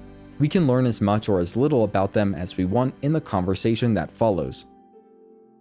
The real prize here is Baldurin's Giant Slayer, a legendary greatsword that can be looted from Onsor.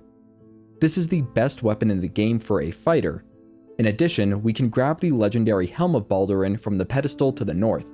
It's also great on a fighter, and can be combined with the Broodmother's Revenge necklace for a consistent poison damage buff in combat. Picking up the Helm of Baldurin will cause a new passage to open, and we can make our way out through the prison. However, we should also be able to just fast travel straight from the Dragon Sanctum. If we go back to camp, we can speak with Will about Onsor's fate. At this point, we can either support Will's choice to become a politician, or persuade him to stay a hero, which is the choice that I went with. If you are not romancing Karlach and want her to live, I recommend doing the same. I will be going back to the House of Hope for two reasons. One is to regenerate resources, and the other is to buff the Giant Slayer Greatsword with the Drakethroat Glaive. As long as Karlach has the Drakethroat Glaive equipped at the time of using the Restoration Faucet, it should get back its elemental weapon ability, which we can then use on Minsc while he has his new sword equipped. Fully kitted and refreshed, we can begin completing other major activities. Now there are a whole lot of things to do in Act 3. Rather than try to cover every single small activity, I will be focusing on companion quests, legendary items, and recruiting allies against the Absolute. Let's start with the remaining legendary items that we will need to go out of our way to get, of which there are two. For the first, we will go to the Basilisk Gate waypoint. We can then equip our Headband of Intellect and head into the Flaming Fist barracks nearby.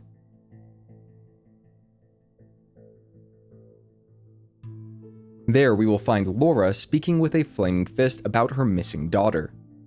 If we succeed on a passive Arcana check, followed by an active Arcana check, we will be able to identify what is wrong with the fist. Either way, we can agree to help find Laura's daughter.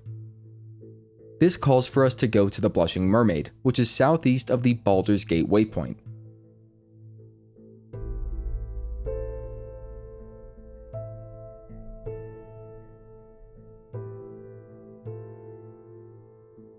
Within the Blushing Mermaid, we can go through the oak door near the bar.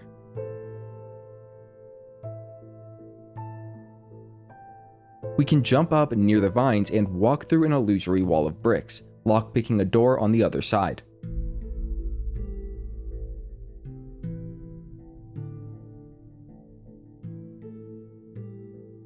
We'll then want to sneak our way past the enemies around the tripwire trap and lockpick our way through the wooden wall to the north.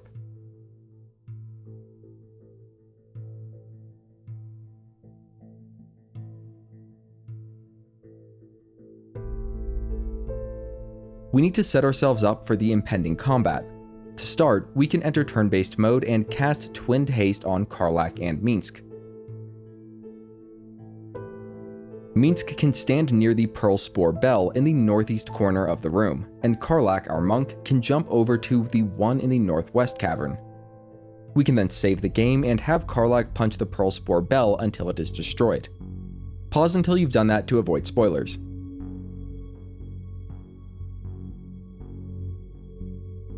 After the following dialogue, the first thing we will want to do is make sure Karlach is in the combat, and ideally going before Ethel in the turn order.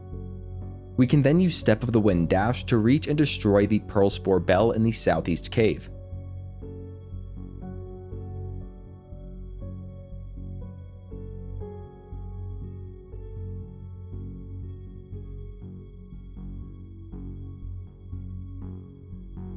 We can then have Minsc destroy the final bell.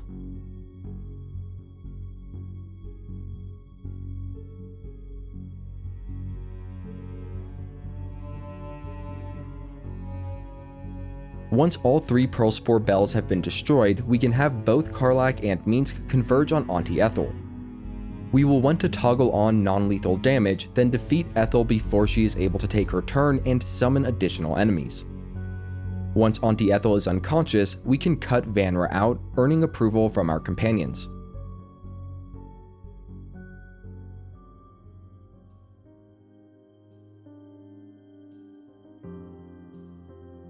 After Vanra runs off, we can loot the Ring of Feywild Sparks from Auntie Ethel. Next, we'll fast travel to the lower city central wall and move southwest. We can find Laura's house across the street from the Beehive Goods and Wares. Speaking with Laura will get us the legendary rapier Duelist's Prerogative, along with the very rare amulet of the Windrider. We can then move south to Old Garlow's house. We'll need to lockpick the door, then go inside. There, we'll find a group of Auntie Ethel's victims, including Mayrina. For helping them out, we will be rewarded with the Fey Semblance Amulet. For the other legendary weapon, we'll head to the Circus of the Last Days, northwest of the Rivington fast travel point.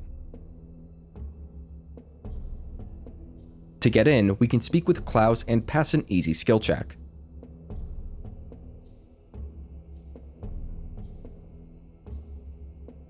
Now inside, let's start by speaking with Akabi, a short distance to the west. In order to beat him at his own game, we will need to get his Ginny ring off him. It can be pickpocketed, but we can also just trade with him during the initial dialogue and buy it off him. We can then spin the wheel to win the game.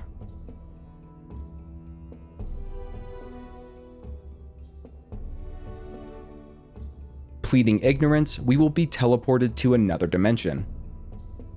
In order to make traveling around easier, we can use a potion of invisibility and even a potion of flying, then move around in turn-based mode.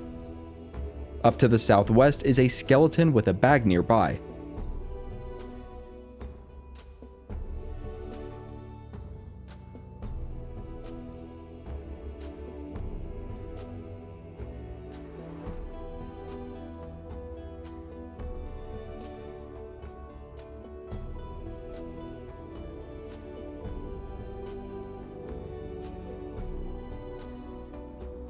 Within the bag is the band of the Mystic Scoundrel.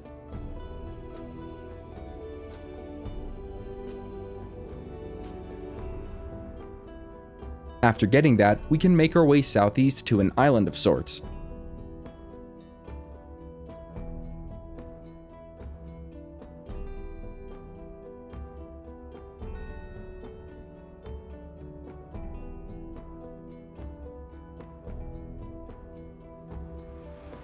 We will want to either pick up or lockpick the painted chest before leaving.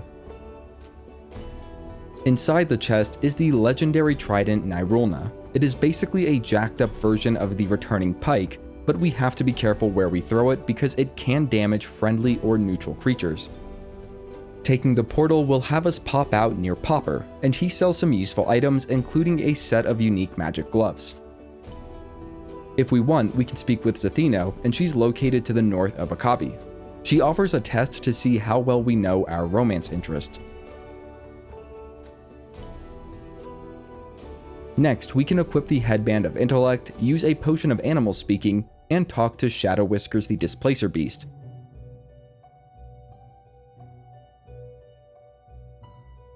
If we manage to succeed on an investigation check, we can break the lock so that the cage cannot be opened.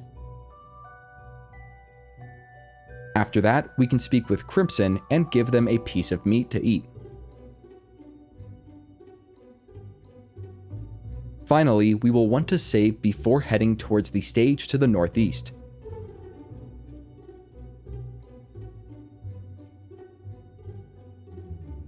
If we say "what a corny joke," we'll get approval from our companions. We can then volunteer Minsc for the stage to get more approval. Pause here until after the dialogue to avoid spoilers.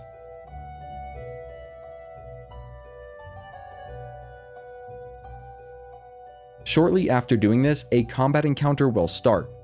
In order to save the innocent bystanders, we will need to defeat Dribbles the Clown before he is able to take his turn.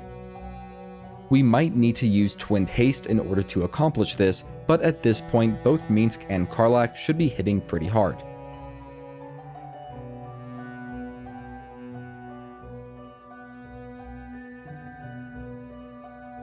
When defeated, the doppelganger Dribbles will drop the Clown Hammer. Afterwards, we can speak with Lucretius and agree to look for Dribbles. If we do find all pieces of Dribbles, Lucretius will give us a pair of magic gloves as a reward, although it's fairly underwhelming. We'll want to get Shadowheart in the party for this next part. First, if we leave Shadowheart behind, we can go east of the Rivington waypoint. In the refugee camp, we can find and speak with Ferg Droger and talk him into letting us access his wares, and he will have a few unique magic items.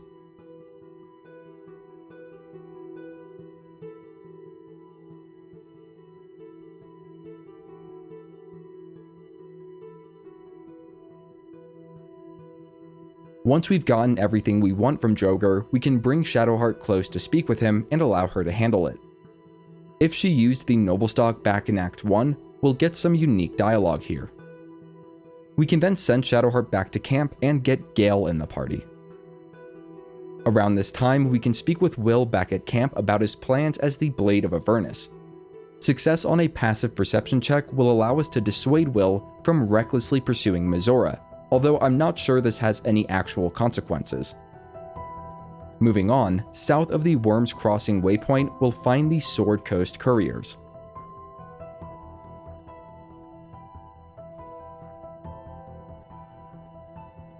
Out by the kennels, we can speak with Angry Maria, and we can mention that we found one of her dogs, Scratch.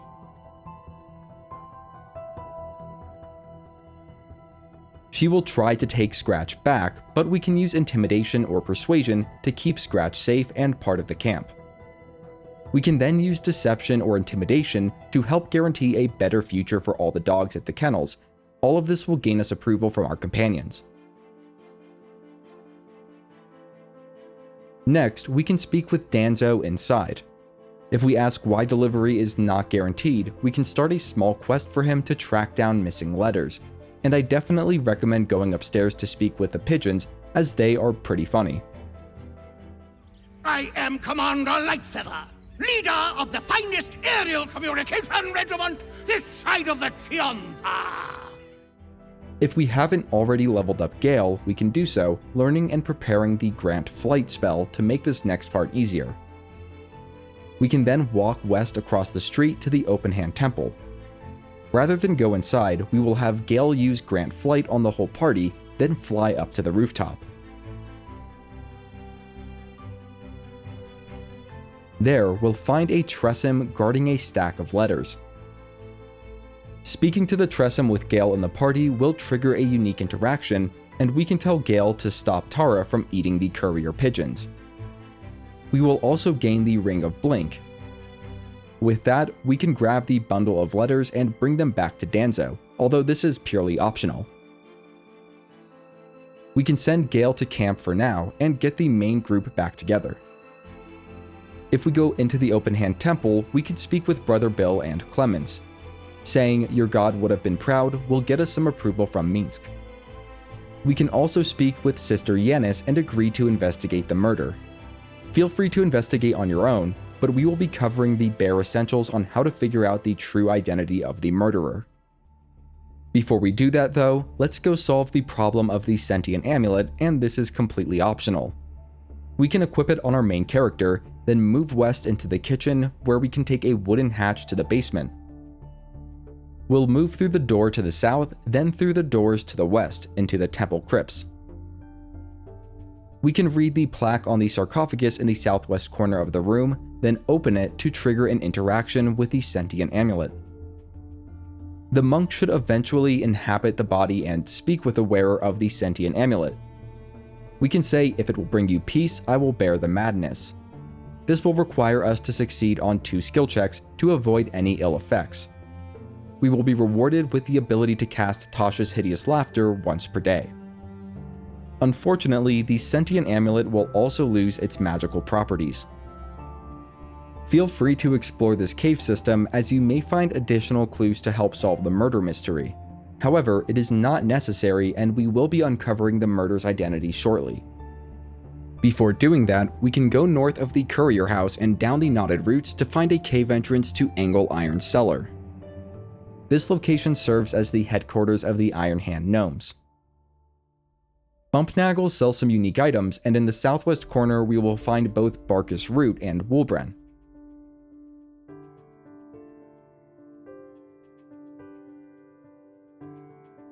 Speaking with Woolbren, we can agree to help him take down Gortash. Where we can disagree with Woolbren is the blame that he places on the Gondians. We can instead hold Gortash responsible. In the end, we can say that we'll make contact with the Gondians, hoping that they will see reason. This will gain approval with Minsc. For the best outcome, we can initially decline Woolbren's bomb, then speak with him again and accept it.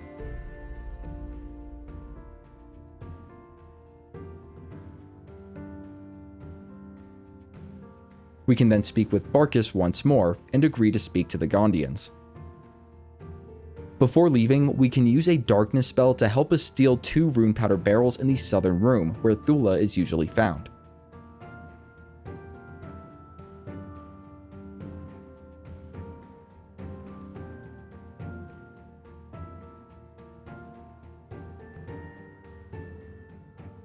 We can then teleport back to camp before anyone has a chance to confront us.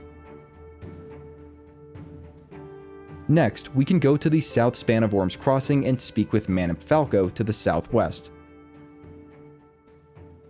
Saying "I won't do it" will get us approval with Minsc and Jaheira. Now let's go ahead and solve the murders. We'll go into Frego's flophouse and make our way up to the 3rd floor. There, we can have Karlach lockpick a wardrobe to reveal a secret room. We'll want to put on our headband of intellect, then investigate the blood near the bed.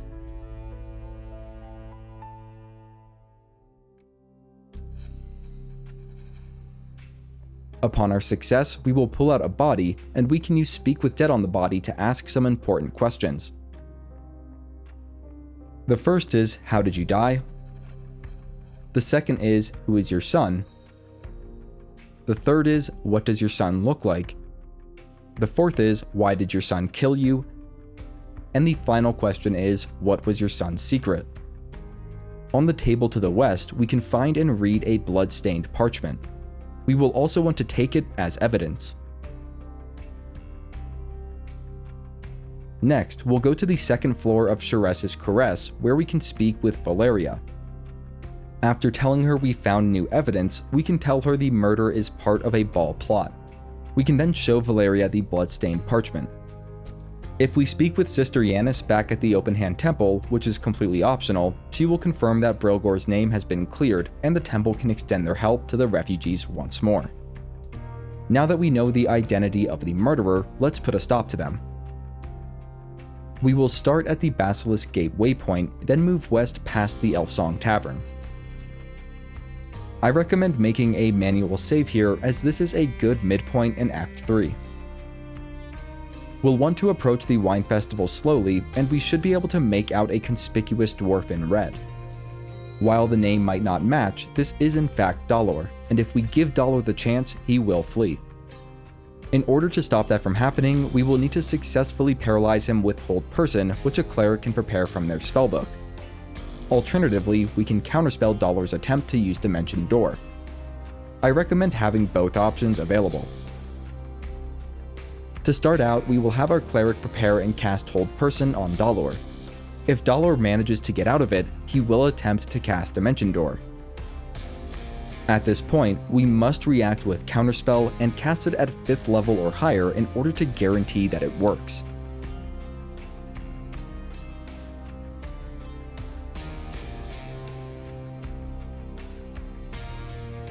Once we've defeated Dalor, we will need to quickly deal with the remaining doppelgangers to protect the surrounding bystanders. Next, within the estate, we can speak with Cora Highberry to be rewarded for our deed. Now this is the earliest we can defeat Baldur, and doing so will put an end to his spree and prevent any more innocents from being killed. We can also loot Baldur for several unique magic items along with a bag of hands and a torn bloody page, both of which are necessary for a major quest. With those items in hand, we can head to the Candle Hallows tombstones, north of the Elfsong Tavern. We will need to have Karlach hide, then lockpick the entrance. At the back of the shop, we can move a painting to reveal a button. We will click that button, then interact with the newly revealed cellar door. Assuming we've read the torn bloody page, we can speak the passphrase Sicarius, and this will grant us access. In order to get an achievement, we will want to make a save that we can revert back to. We should then have Jaheira cast Enhance ability Eagle Splendor on us, and we should leave our companions outside the passageway, making our way in alone. Once inside, we should equip anything that will help us with deception checks, such as the Silver Pendant, Ring of Geniality, and Birthright Hat, then make our way to the Tribunal Antechamber. We can offer up the bag of hands we got from Baldur to gain an audience at the Murder Tribunal. There, we will need to say, "I want to become an unholy assassin," followed by, "I am ready to be judged." Because we haven't actually committed any heinous acts, we will need to pass a difficult deception check to fool the tribunal, but given all of our buffs, this should be fairly easy. To become an unholy assassin of Baal, we will then need to follow Sarevok into the southern chamber and sacrifice Valeria the Hollyphant. Doing this should unlock the Murder in Baldur's Gate achievement. If we want, we can speak with the Echo of Abazigal in the main tribunal area. He offers unique magic items for unholy assassins. That being said, this is more just to satisfy our curiosity, as we will be reverting to the save before entering the secret passageway. We can then make our way to the tribunal once more, this time with our companions. Saving after speaking to the Death Knights is a good idea, and we can then cast Twinned Haste on our main character and Minsc before moving forward. There will be a unique interaction between Jaheira, Minsc, and Sarevok, and we will eventually need to side with Minsc and Jaheira against Sarevok. Any spell we try to cast will be counterspelled, so instead, we can have Jaheira throw a potion of speed on Karlach and herself. We should prioritize either stunning or outright defeating Sarevok before he can take his turn.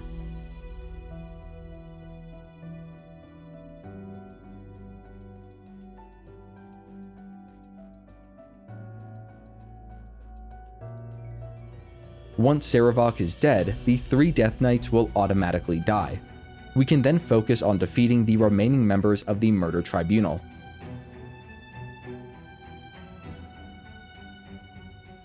Sarevok drops the Sword of Chaos along with his horned helmet when defeated. Both items are very good, but I don't think they top the items we already have on Minsc. We will also get the Amulet of Baal, which we will need soon. Before leaving, we can interact with the keyhole to the south. This will open a secret chamber where Valeria can be found, whom we can free and gain as an ally. On our way out of the crypt, we can loot the Blackguard's armor set, sword, and shield off the Death Knights. Before continuing, it may be a good idea to visit the House of Hope, where we can regenerate our resources. Next, we'll fast travel to the Baldur's Gate waypoint and take the nearby manhole down to the sewers.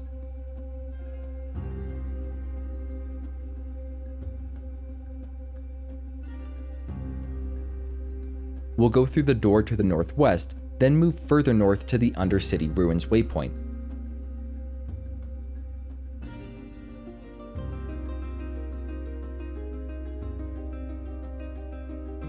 To the west is the Penitent Bereki, whom we can trade with.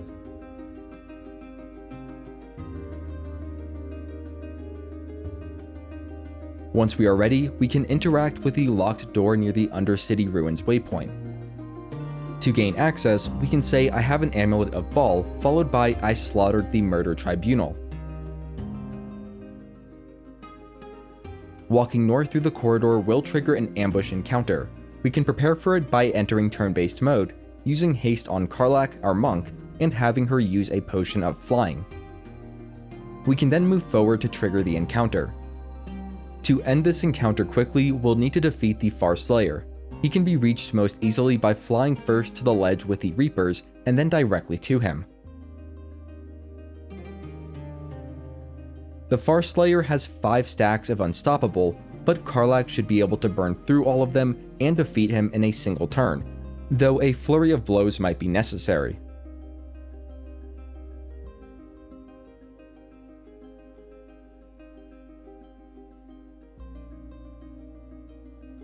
Once the Farslayer is defeated, we should be able to end everyone's turn, and the remaining enemies should just disappear, ending the encounter. We can then proceed to the northern corner of the ruins and go through the metal door.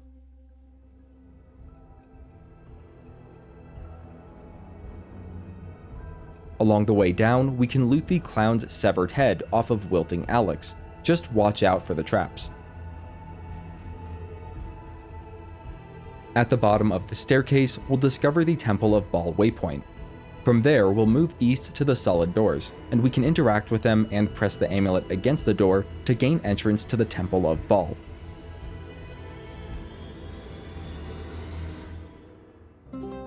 Moving towards the bottom, we'll stop on the final staircase. There, we can enter turn-based mode and prepare for an encounter with Twinned Haste. We can also have Jaheira use haste on our sorcerer, and we will want to save before proceeding. As a quick aside, if you are playing with the Dark Urge background and still need the First Blood achievement, you may be able to get it by confronting Orin while your main character is kept a far distance back. After getting that achievement, you can then revert to a save before the fight and confront Orin on your main character for the special Dark Urge duel. In any case, once ready, we can move towards Orin on our most charismatic character, and we can take our time in this dialogue. In order to save our abducted companion, we will need to succeed on a difficult speech check. We also cannot have Jaheira cast guidance on us if she is concentrating on the haste spell.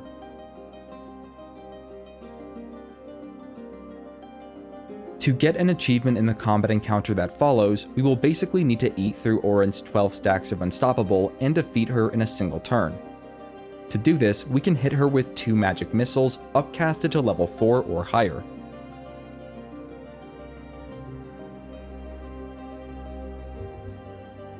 At that point, both Karlach and Minsc can move in to finish the job. Doing this should get us the First Blood achievement.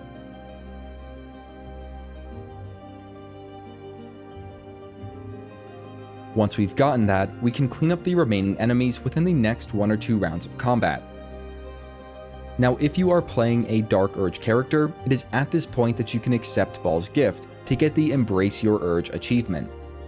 This may also be necessary to get the Sins of the Father achievement later on, but I am not 100% sure of that. After the fight, we can loot Orin's gore pile for several nice pieces of gear, including the legendary Crimson Mischief, which is in addition to the legendary Bloodthirst Dagger that we should have picked up automatically. We will also want to free our trapped companion from the Altar of Ball using the key from Orin, and speak with them. We can also go explore Orin's chambers to learn more about her. At some point following this encounter, the Emperor will tell us that no one can control the brain, and that we must hurry. Despite his words, there is no hidden timer or countdown to worry about, and we can take our time. Let's go ahead and deal with the Mystic Carrion now, as he has some useful items. Starting at the Heapside Strand waypoint, we can save, then move a short distance west and then south around the Stinking House.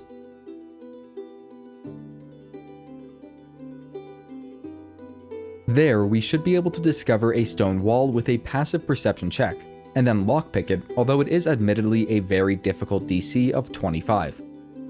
We can then go through the double doors and speak with the Mystic Carrion. We should not give him gold to summon any spirits, as it is a scam.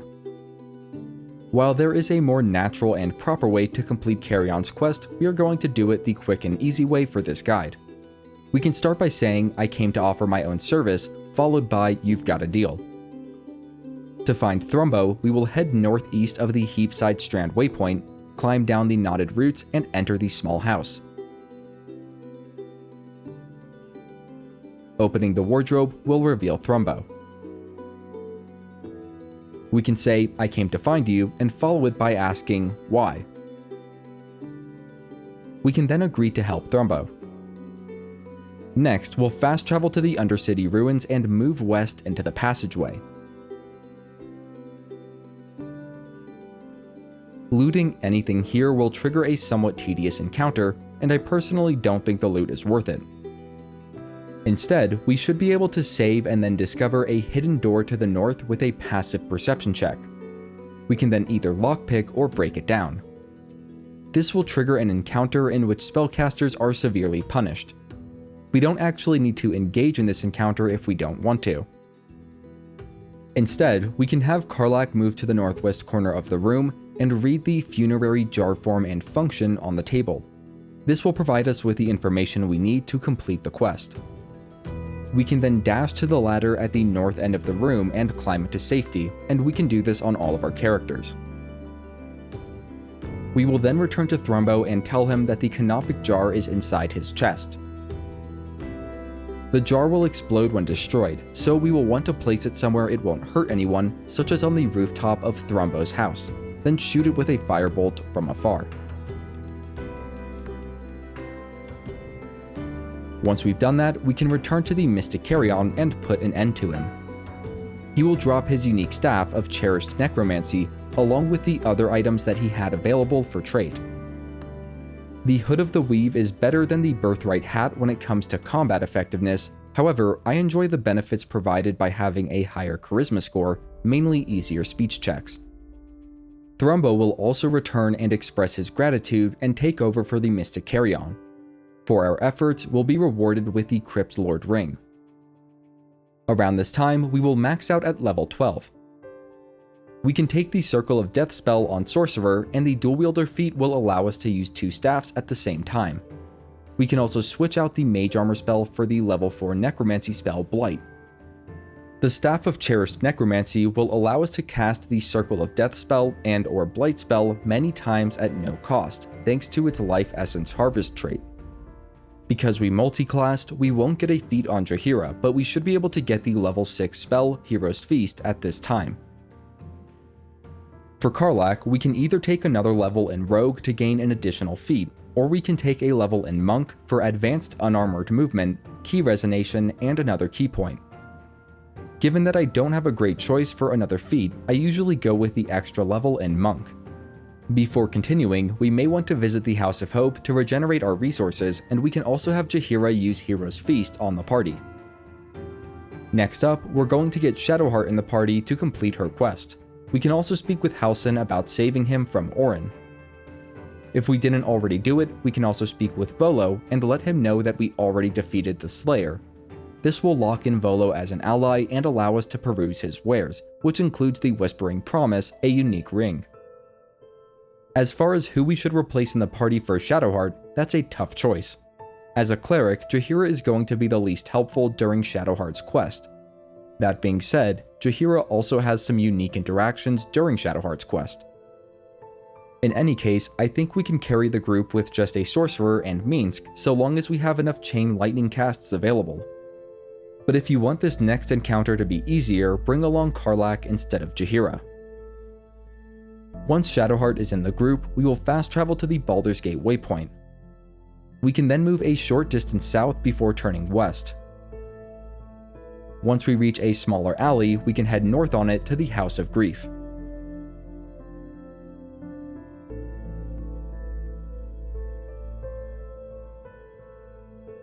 There, we will speak to Miri, agree to the mapping of the heart, and follow her to the back room.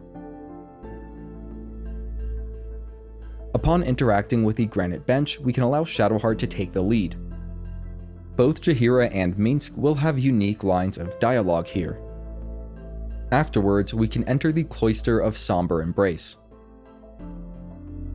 Before approaching Viconia, we can prepare for combat by casting Twinned Haste on the Sorcerer and Fighter, having Jaheira cast Haste on Shadowheart, and having Shadowheart cast a level 4 Spirit Guardians.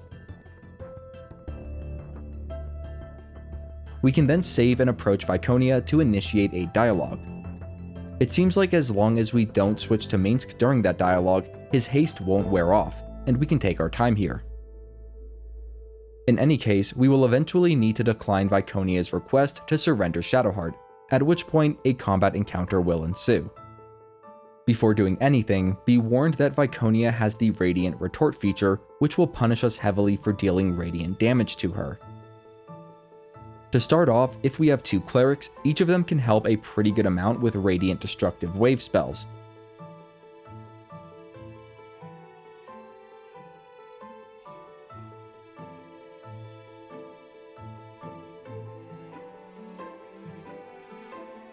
Meanwhile, Minsc can start cleaning up the enemies atop the staircases near the back.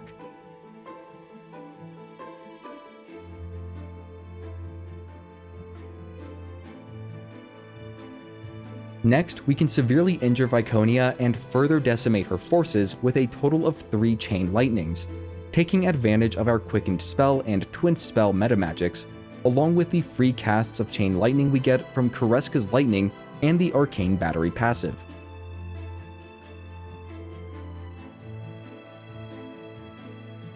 To avoid a bug, we may need to knock Viconia out with a melee attack while we have non-lethal attacks toggled on. We then want to avoid damaging her any further while she is downed. Because Viconia starts the fight with Sanctuary, we will have to wait until she attacks on her first turn before we can knock her out. We should save before knocking Viconia out, that way if doing this causes the next part to bug out, we can revert to the last save and try taking her down with lethal damage. Hopefully one of these methods will avoid any bugs. After the encounter, we can speak with Viconia. Viconia should explain to Shadowheart what has been done to her and the reasons why. In addition, there will be a special interaction with both Minsc and Jaheira. We will eventually have to choose to either spare and let Viconia go, or to end her. Letting Viconia go will earn approval from Jaheira. However, ending Viconia will get us approval from Minsc, and will also give us her loot, which includes the legendary shield Viconia's Walking Fortress. This shield is great on either a sorcerer or a cleric. However we decide to handle it, we will then be free to find Shadowheart's parents. To the west is an altar of Shar with a diamond in the offerings bowl. In order to proceed, we will need to place valuables in the bowl until the door to the west unlocks. This will take somewhere around 1,000 gold pieces of valuables, and straight gold also works. Beyond the door is the Chamber of Loss, and there we will find Shadowheart's parents. Interacting with them will trigger a major story moment for Shadowheart as well as a decision.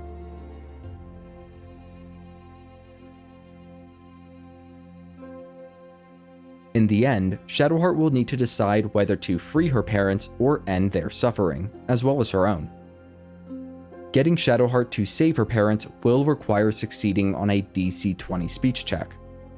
Now which choice is best, well that is up for each person to decide, and it won't affect any other story outcomes, achievements, or rewards. Skip this next part if you want to make your choice blind, but here is a brief summary of how each choice affects Shadowheart. If she ends her parents' suffering, she will be free to live a more adventurous life on her own once the threat of the Absolute has been dealt with. She will miss her parents, but will be happy overall. On the other hand, if Shadowheart saves her parents, she will remain afflicted by her mysterious wound, and always know that Shar does not want her to be happy. However, she will insist that she is happy because she has her family back, and will settle down for a quieter life with them once the Absolute is defeated. In addition, if her parents are saved, they will join the camp and can offer additional information about what happened to Shadowheart and the nature of her mysterious wound. All of that said, I will be persuading Shadowheart to save her parents for the purpose of this guide. After making our decision, we can speak briefly with Shadowheart. We will then want to equip our Headband of Intellect and interact with the Mirror of Loss at the west end of the chamber. Succeeding in either an Arcana check or Religion check will allow us to understand the purpose of the mirror. If we manage that, we can surrender a memory to the mirror, and we will want to choose the Forbidden Knowledge memory. At the time of making this video, we won't actually lose any features on our character, but it will allow us to select one ability score to increase by 2 points. As a sorcerer, the obvious choice is Charisma or the Guile of a Bard. With the addition of the Birthright Hat, our Charisma should now be at an astounding 22, all without any ability score increases from leveling up. Before leaving, there are 2 more things we can do in the cloister. First, in the dormitory to the north, we will find a tiefling named Nocturne. If Shadowheart consumed the Noble-Stock back in Act 1, she will have some unique dialogue here. In either case, Shadowheart and Nocturne can remain friends despite their differences. We can also trade with Nocturne, although she doesn't have anything unique on offer. If we speak to Nocturne with Shadowheart, we can learn more about Shadowheart's past. Finally, we can go southeast to the armory. If we break through the wooden barricade, we will discover Shadowheart's sanctuary within the cloister. There are night orchids and some interesting notes, and we can talk with Shadowheart about it. As long as we don't plan on using it at a later point, we can make use of Shadowheart's Divine Intervention here.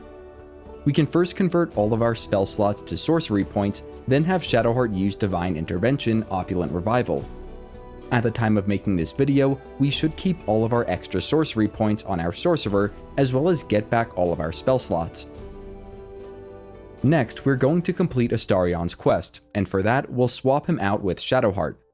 It would actually be way easier if we didn't bring Astarion along and instead just brought Karlach, but that would also cause us to miss out on some really great story moments. I haven't leveled Astarion up yet, but because of that, I also don't need to change his class at all. You can go all into Rogue on Astarion if you want to experiment, but personally, I will only take him to level 3 in Rogue to get the Thief subclass, then put the rest of his levels into Open Hand Monk, giving him these same feats as Karlach, those being Tavern Brawler and Alert. He won't be as optimized as Karlach, but giving him an Elixir of Cloud Giant Strength should suffice for the short time we will have him in the party. We can take Karlach's items and give them to Astarion to use, which will make things a little easier, but I don't think it will be necessary. With Astarion in the group, we can fast travel to the lower city central wall. After going up the central watchtower, we'll head north into another tower and climb our way up. A speech check will allow us to pass the guards without incident, and we can then move further north, eventually reaching the entrance to the Sar Palace.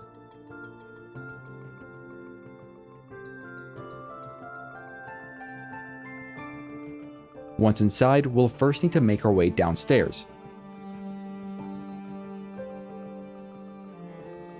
Near the dormitory wing, Astarion should reveal the door to the kennel for us.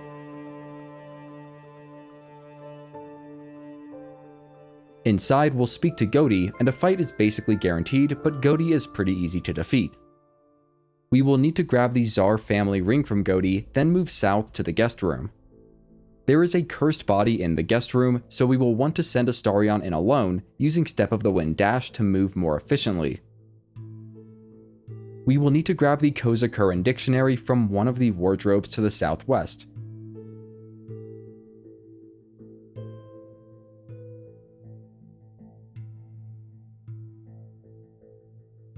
We can also grab the opulent chest and carry it out of the room.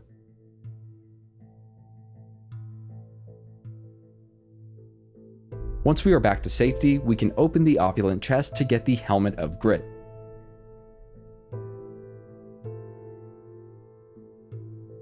Next, we will read the dictionary we just picked up, then return upstairs.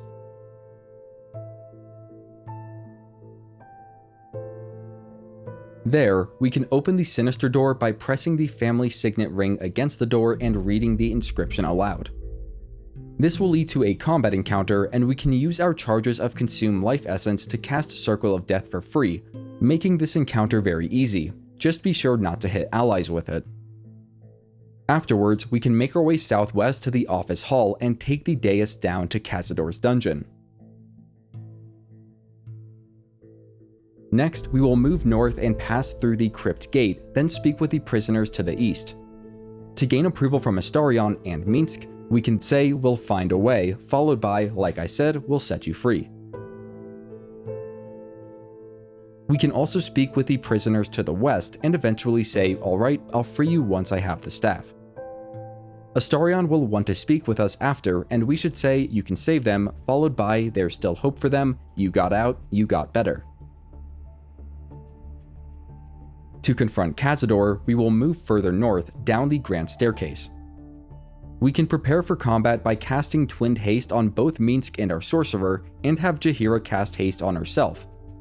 But we will need to approach Cazador on Minsc and also make sure Jaheira is involved in the dialogue in order to prevent Haste from wearing off on them during the dialogue that follows.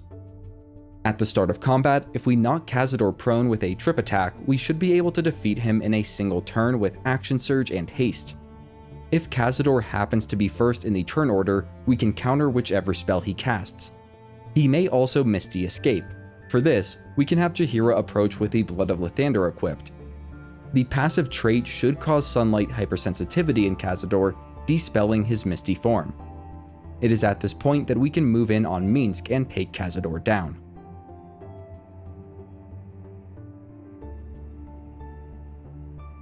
Once Cazador is defeated, Astarion will be free to act, and we can begin dealing with all of the adds. We want to be careful not to harm any of the unwilling participants in the ritual, and that means no chain lightning.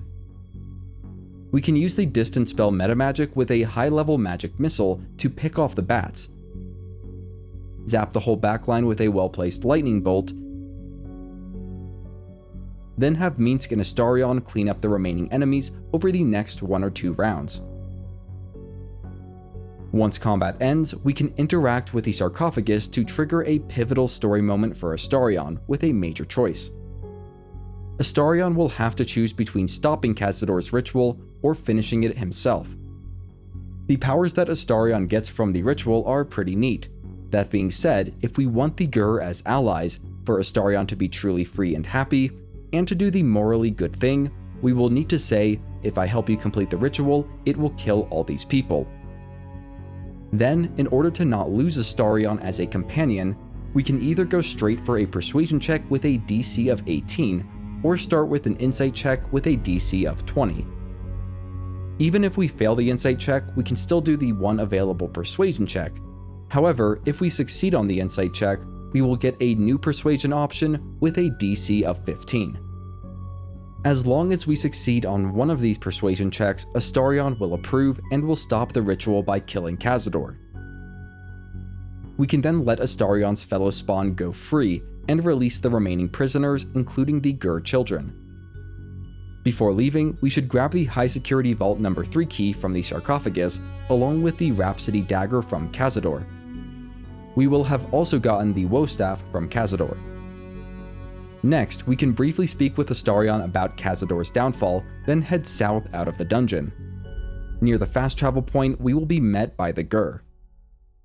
Had we completed the ritual, they would have engaged us in combat. However, because we set their children free, the Gur will instead become our allies against the Absolute. After this, we can toggle off the Lathander's Light passive, then go to the city sewers waypoint to find Gandrel speaking with his vampiric children. We can suggest letting the children feed on animal blood, and despite their struggle, the 3 are happy to have been given a chance to live. With that, we can return to our camp. Our next quest to complete is for Dame Aylin. Once we get the main party back together, we can go speak with Aylin and tell her about Lorroakan and his plans, then agree to help put an end to them. After she leaves, we can speak with Isabel and say that we are going to help Aylin. To do that, we can return to the lower city central wall and go through the blue portal in Sorceress Sundries.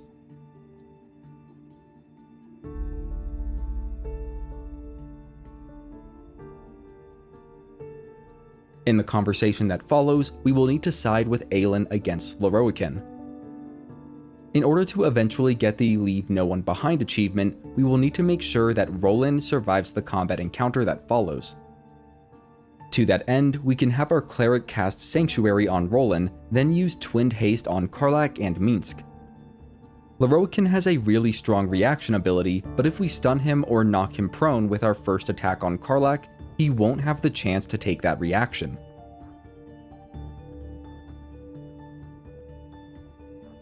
We can try to spare McLauer from death by using non-lethal attacks, but in all likelihood, Aelin will end up killing him on her turn anyways. Once Lorroakan is down, we can finish off the remaining enemies over the next 1 or 2 rounds of combat. After combat, we can speak with Aelin and she will agree to meet us back at camp. We can also speak with Roland and he will take command of Ramazith's tower and join us as an ally against the Absolute. Before leaving, we can loot a couple of magic items off of Lorroakan, neither of which are all that great. Aelin will return to camp after our next long rest, but there is no rush. In the meantime, we are going to complete Gale's quest. To do that, we'll hop down the floating furniture to the lower level. There, we will want to interact with the Weave button near the southeast wall labeled Vaults. We will need to do this with all characters to get everyone down there.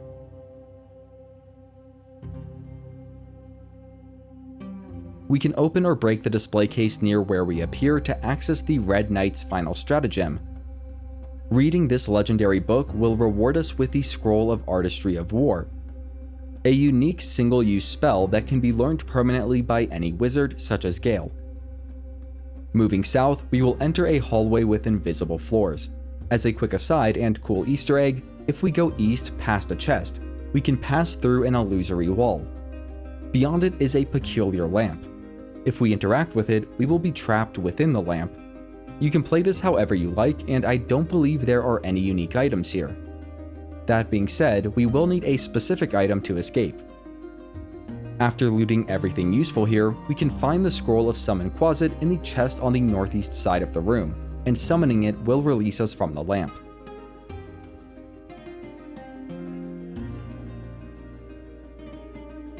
Getting back on track, we will move south into a room with a portal.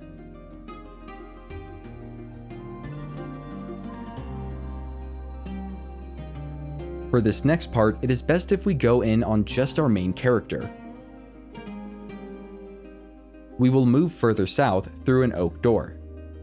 To the west, we can pass another illusory wall and read the legendary book Caution Before the Seelie to get another unique spell scroll, the Scroll of Bestial Communion.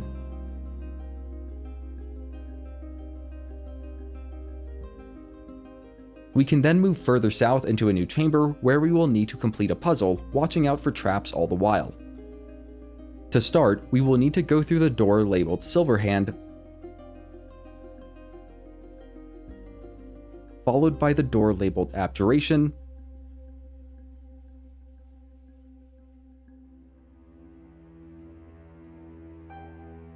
and then the door labeled Silver, and we can pull the lever near this door to disarm the gargoyle heads.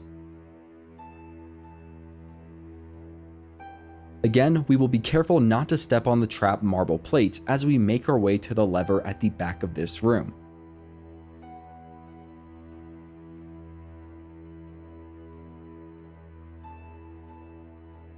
After pulling the lever, we can go back into the previous room and through the door labeled Demon.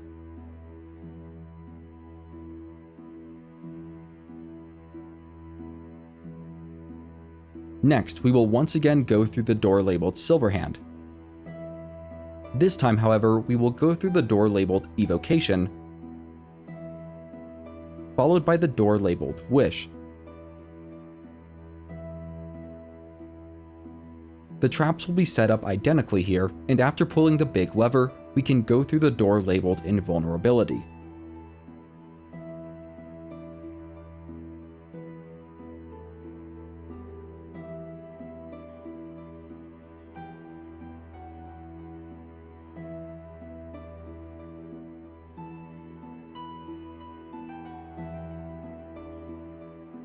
We can now go through the door labeled Karsus.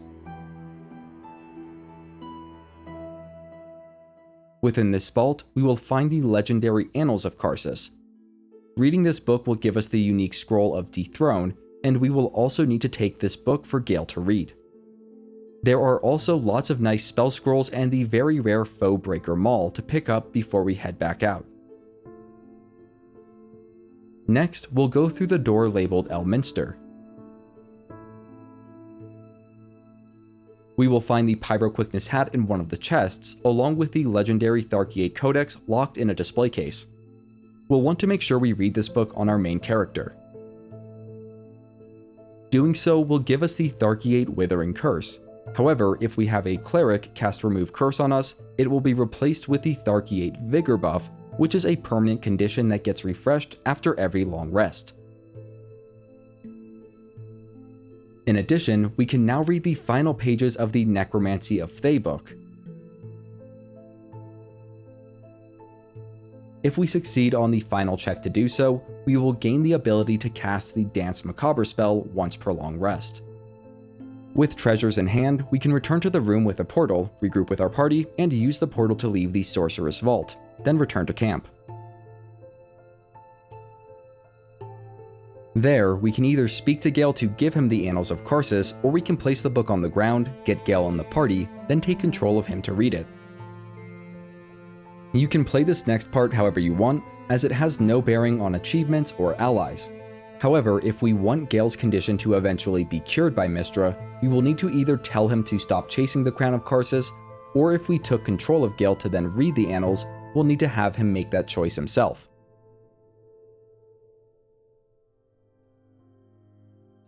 Afterwards, Elminster will show up at camp to speak with Gale. Again, to cure him, we want to avoid choices that might influence Gale to reforge the crown. On the contrary, we will want to push Gale towards reconciling with Mystra. Once Elminster leaves, we can speak with Gale and agree with his request. For that, we will get Gale in the party and fast travel to the Basilisk Gate, then move a short distance west to the Stormshore Tabernacle.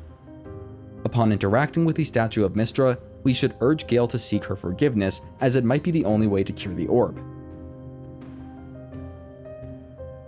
Upon Gale's return, we can assure him that we are going to cure him. That is the end of Gale's quest and should set him on the right path to being cured. However, there is one more thing we can do with Gale while he's in the party, and along the way we will see some familiar faces. Before that, and if we have extra gold, we can offer it to a deity of our choosing in order to get a divine blessing. We will need to donate a total of 4,500 gold. This will give us the Anointed in Splendor condition, which adds a +2 bonus to all saving throws.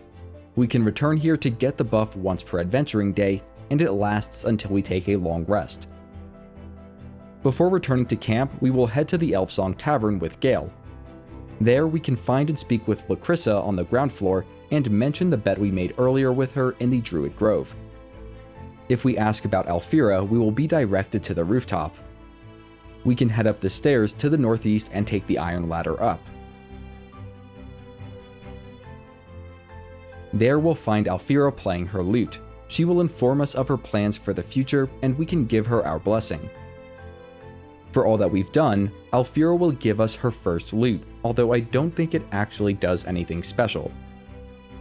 Next, we can have Gale cast Grant Flight on all of us, then move west across the rooftops. If we can only grant flight to 3 characters, then Minsc our fighter can jump across the rooftops.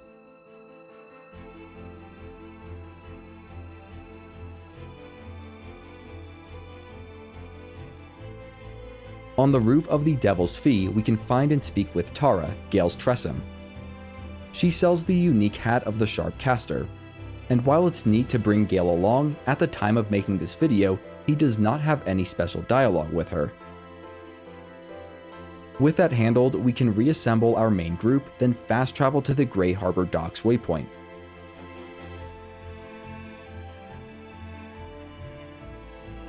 From there, we will head south into the Water Queen's house.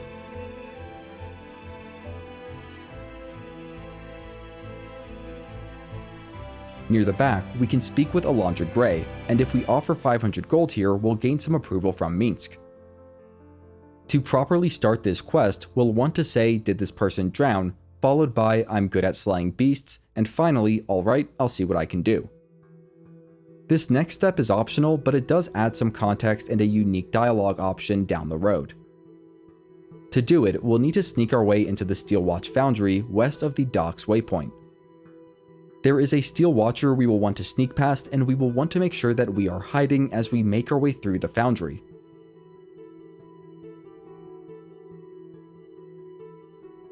We can move along the north side of the building to avoid an interaction with the slavers, which will only make the lives of the Gondians worse. If we do end up getting seen by the slavers, we should use deception to prevent the situation from escalating. In the northwest corner of the foundry, we can lockpick the door that leads into the security office. Once there, we can speak with Gondian Xander Tubin.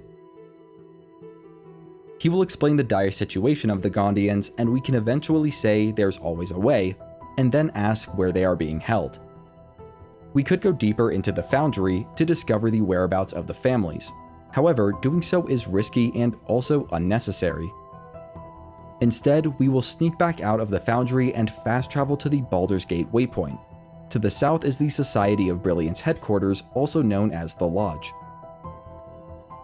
As a quick aside, we can speak with Havkalog about the Githyanki egg. If we ask about his plans for the egg, it will quickly become clear that it will be subjected to cruel experimentation. Also, handing over the egg will result in a pretty bad outcome for everyone in the society, so I advise against it. Our main reason for coming here is to speak with Blurg up on the second floor. We can ask about Omeluum's whereabouts, then agree to find him. Before proceeding, we will want to make sure that we have all of our resources, spell slots, etc., as well as at least one potion of flying, a few potions of supreme healing, and a few potions of speed. I will also show the equipment that I have on my characters, and both the Boots of Speed and Crusher's Ring on Minsc will be particularly important.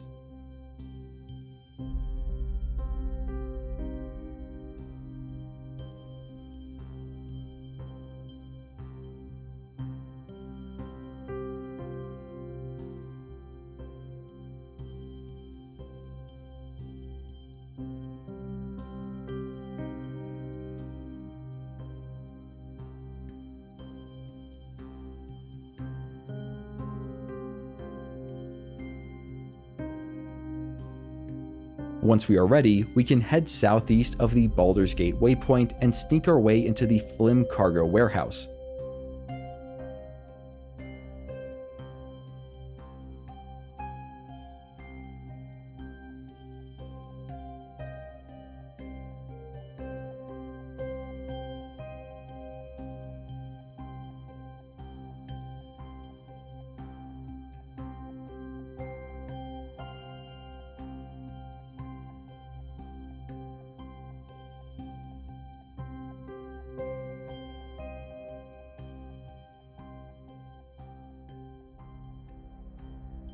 There are several wargs that will need to be dispatched, but they are pretty easily handled, especially if we get surprise.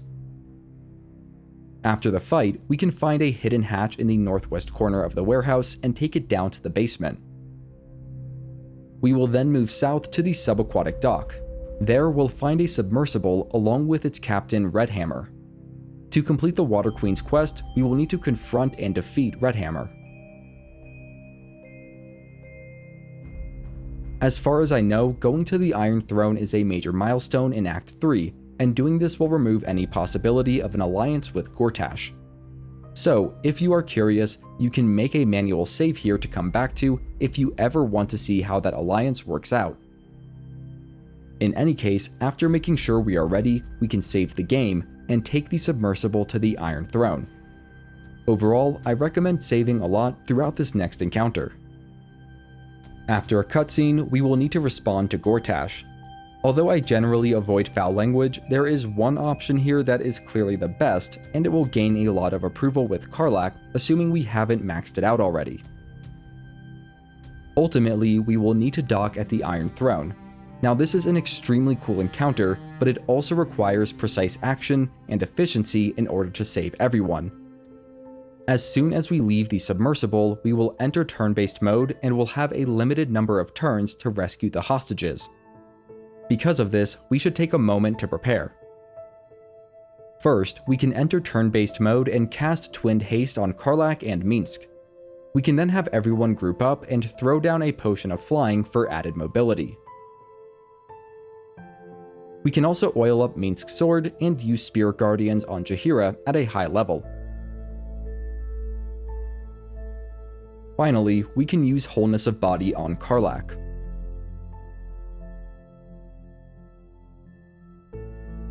Once ready, we can save the game and open the metal hatch, starting the encounter.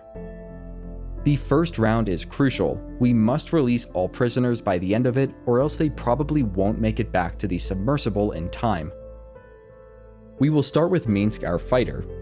After flying down the ladder, we can have him fly over to the nearby Sahuagin and eliminate it with a maneuvering attack, and pull the lever to open up one of the cells. Before doing anything else, we can have Jaheira, the cleric, fly down the ladder, and this will allow Minsc to use his forced maneuver buff on her. We will get back to Jaheira in a moment, but for now we can go back to Minsc. With him, we will fly down the south corridor, using the Boots of Speed to give us more movement if necessary.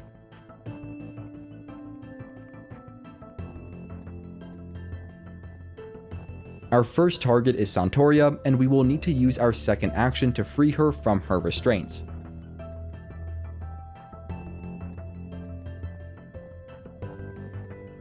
We should then have enough flying movement left to reach the lever that will release Thindo from his cell.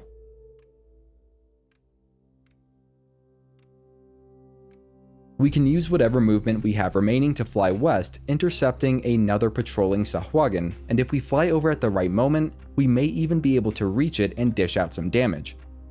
If not, we can always shoot it with our bow a couple of times. Next up is Jaheira, our cleric. We can use a potion of speed on her, then begin flying east.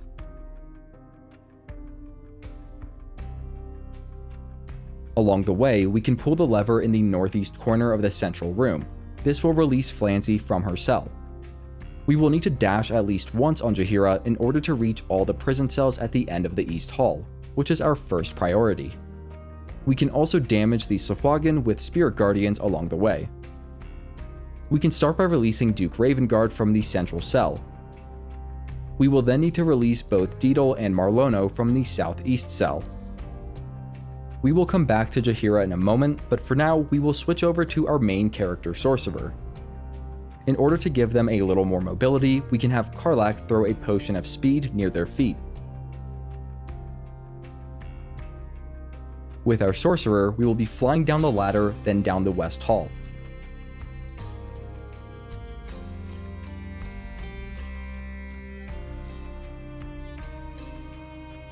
We will want to time our entry into the West Room so that the two Sahuagin there are in close proximity. We can then dash and fly between the two to deal extra damage with our Chain Lightning, hopefully finishing both of them off. Don't worry if one happens to survive the blast, as we should be able to clean everything up on Karlach, our monk. For now, we will want to use Dash and our Tempestuous Magic Flight to release the half-dozen prisoners from the two large cells in this west chamber. Sometimes, the flight path can be blocked off when a door opens. If that happens, just move a short distance away from the door by walking, then try to fly again, and it should work.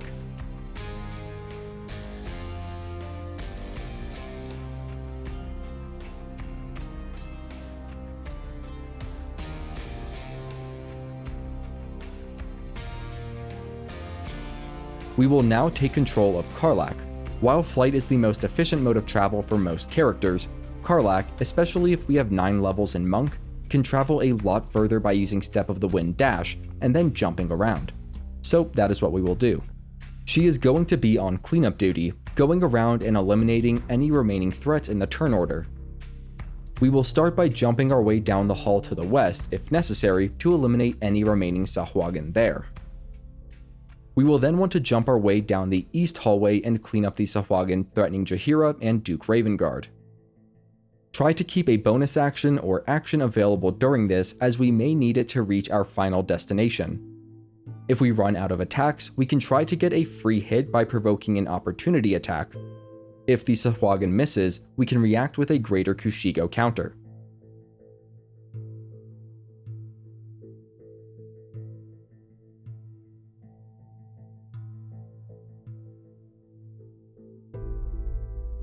Once those threats are taken care of, we can jump our way back to the center room, then start moving south towards Minsc.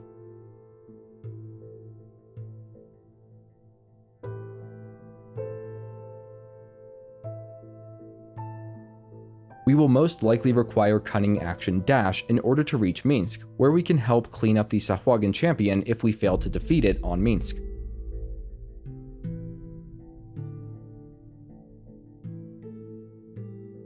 We can then move further southwest and pull a lever to open the nearby door.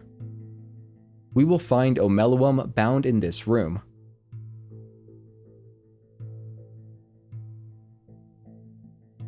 Even if we don't have an action to free them this round, we should be able to free them at the start of the next round, and that will work out fine. That being said, if you have the action to spend, go ahead and save, then free Omeluum.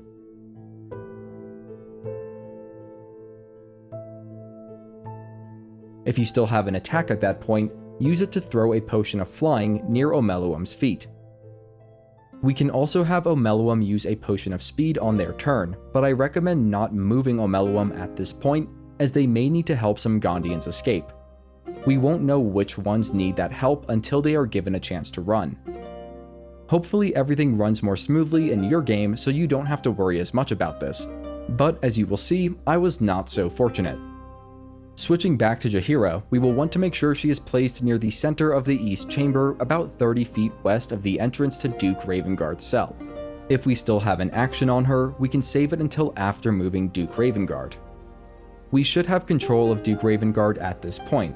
Before doing anything, we will want to use a potion of supreme healing to get his health back. We can then direct him to dash and move to a position on the west side of Jaheira. A cutscene will trigger before Ravengard gets very far, and this will incapacitate him. If we still have control of Jaheira at this point, and if she has her action available, we can help Ravengard up. We can then have Ravengard move towards the submersible. Just make sure he doesn't block any doorways or other bottlenecks which would prevent the Gondians from escaping. After making sure Jaheira damages all the spiders with her spirit guardians, she can run a short distance towards Ravengard, so the surviving spiders are no longer within range of the spirit guardians. On their turn, the spiders should run into the guardians, which will finish them off. Assuming everything went well and all the prisoners are free, we can then save the game and end everyone's turn. Now, if for whatever reason some of the Gondians just don't move towards the exit or get stuck, like shown here, we are going to need to do some major work on Omeluum and perhaps Minsc, our fighter, in order to make sure they successfully escape. Once we've identified which Gondians, if any, are stuck or having trouble escaping, in my case it is Phoenix's group in the western chamber, we can revert back to the save before ending our first turn, and have Omeluum go help them. Fortunately, I was able to reach my group of straggling Gondians with the combination of a potion of speed, potion of flying, and Omeluum's levitate ability.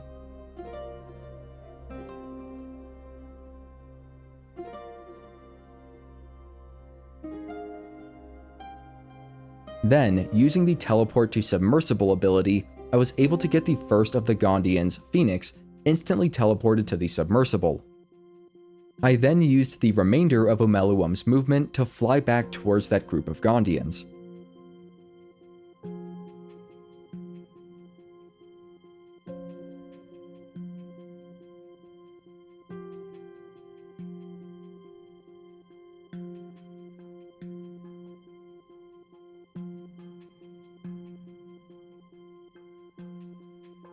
This is still technically the first turn, and just like before, I saved the game, then ended everyone's turn.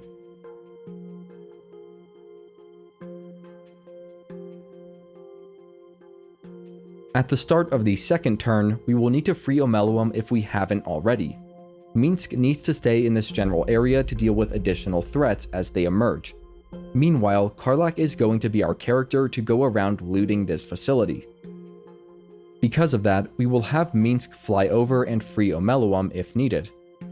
If we have an action to spare, we can even throw a potion of flying on Omeluum to boost his mobility. We can then have Minsc fly back to the main southern chamber to stand sentry.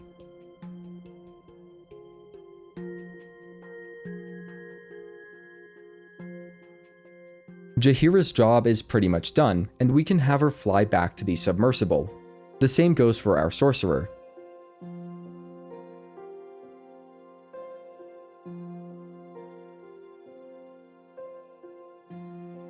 That being said, if we have Scrolls of Dimension Door available, we could have our Cleric and Sorcerer make use of those to help the problematic or otherwise straggling Gondians escape in time.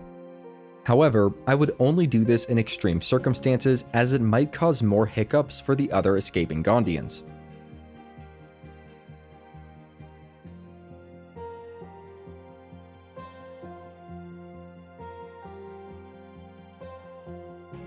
For Karlach, we can start by using Step of the Wind Dash. If we want, we can grab the Mind Flayer Parasite specimen from the table near Ameluum, along with his belongings from the nearby backpack, then begin jumping our way back to the central chamber of the facility.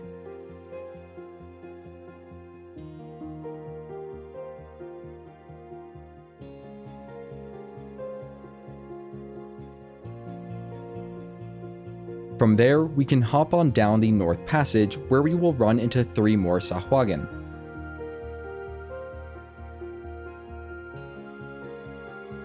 By making use of Flurry of Blows and Greater Kushigo counters, we should have no problem dispatching these enemies.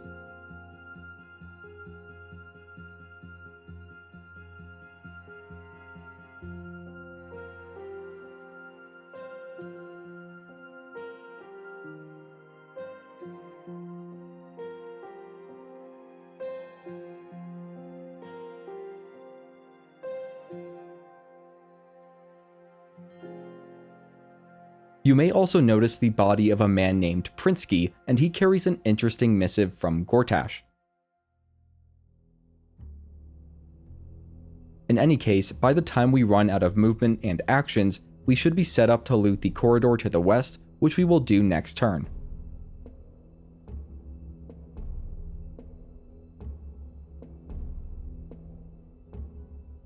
For Ravengard, we can begin jumping and dashing our way towards the submersible, and again, we want to make sure that he does not block the path of any other prisoners, as it can cause them to bug out.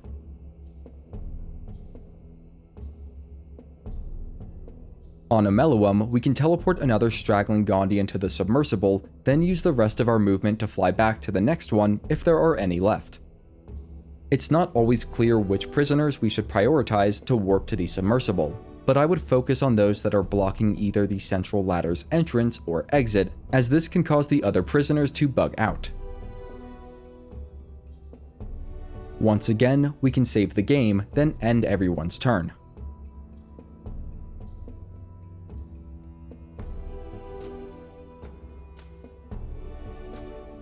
Over the remainder of this turn, more Sahuagin will begin emerging from the bubbles in the southern area. Minsc should have no trouble eliminating all of them at the start of the next turn, at which point there will be 3 turns remaining, and we can then have him return to his post.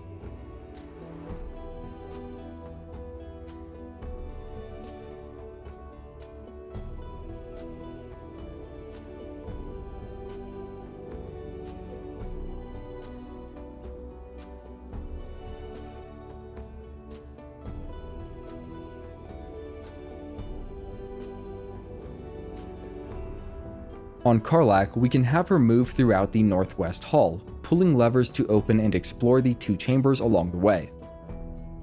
The first will contain an opulent chest with some valuable items.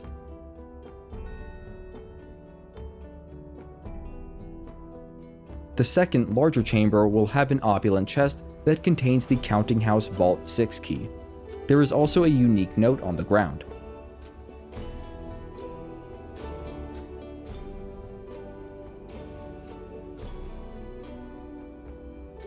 Once we've looted everything, we can fly south, using dash if necessary, and pull a lever to open a path into the main southern chamber.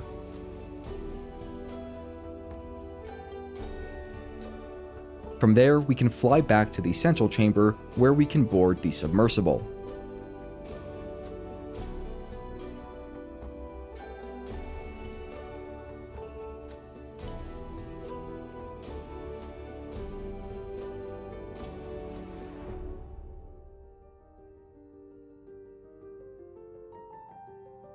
Likewise, we should be able to reach and board the submersible on Duke Ravengard so long as we are making use of both dash and jump.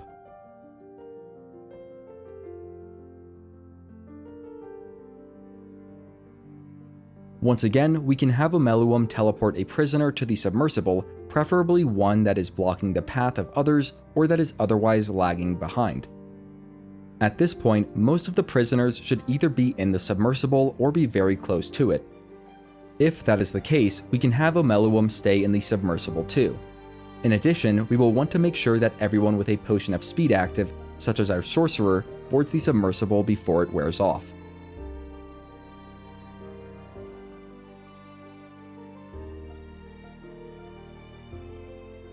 As the rest of this round passes, more Sahuagin will emerge, and we can have Minsc cut them down before heading back towards the submersible.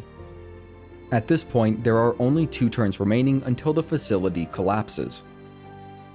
We will want to keep Minsc out of the submersible until those final prisoners board, which likely won't be until next round. If it appears that some prisoners won't make it back in time, we can try to throw them at the ladders to hurry them along, although this might backfire and cause them to be knocked prone. Reaching the last round, we will need to bring any remaining characters we have control of back to the submersible. We can then have one interact with the control wheel to skip the rest of the round and leave the Iron Throne. However, if there is a prisoner that still needs to board the submersible and they have yet to take their turn, we can actually just end our turn and let the rest of the round play out. As long as everyone is in the submersible by the end of the last round, we will all make it out safe. Hopefully this was thorough enough so that anyone watching will be able to rescue everyone, despite any potential hiccups. That being said, if you are having any issues, you can always reach out to me in the comments. While there is no specific achievement for this tremendous feat, the narrator and various characters will acknowledge our impeccable success. Before docking, Duke Ravengard will speak with us and join our camp. We will also secure him as an ally against the Absolute.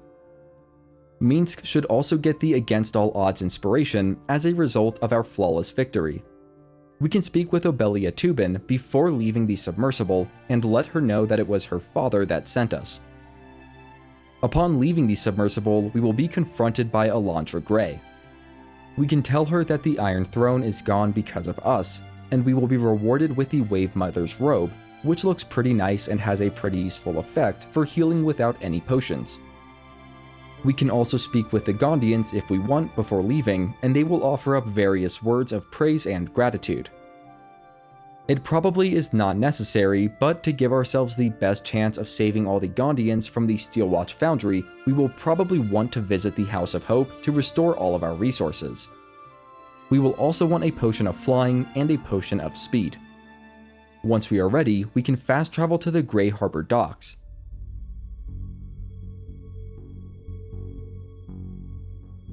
Before going into the foundry, we will want to defeat the Steel Watcher outside so that it doesn't kill any Gondians later on.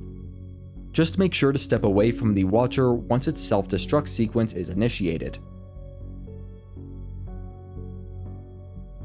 Next, we will move west into the foundry.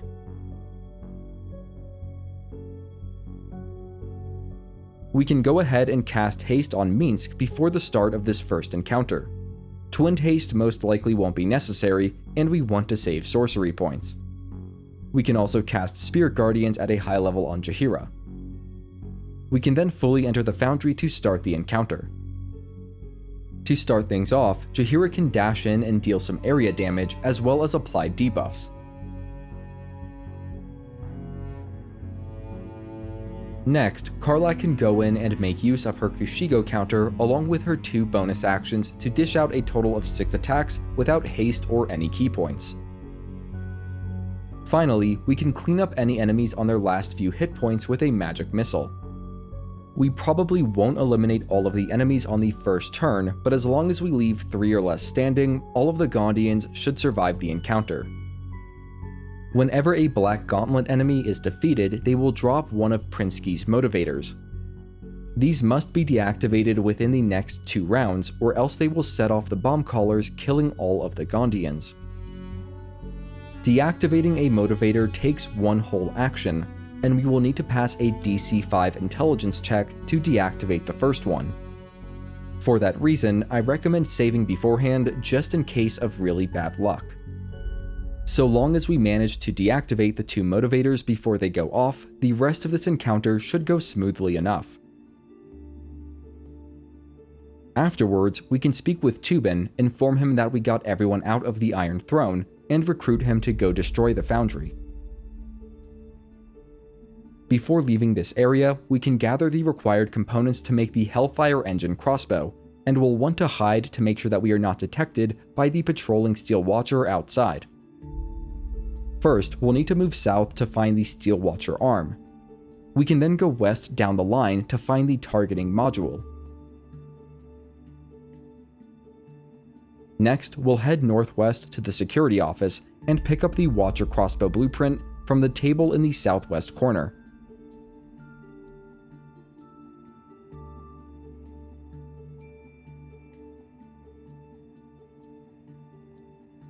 With these 3 components in hand, we'll go to the crafting table beside the northwest staircase in the security office.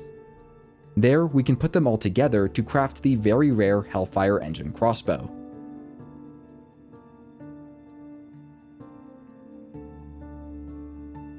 Next, we will want to prepare for a very difficult challenge before entering the lower level of the foundry from the security office. First off, we can go ahead and convert most or all of our level 4 spell slots into sorcery points so that we don't run out mid-fight, and we will want around 24 points in total. We can then enter turn-based mode and cast Twinned Haste on Karlach and Minsc. Jaheira can use Spirit Guardians at a high level, and we can group everyone up, then throw down a potion of flying to give extra mobility.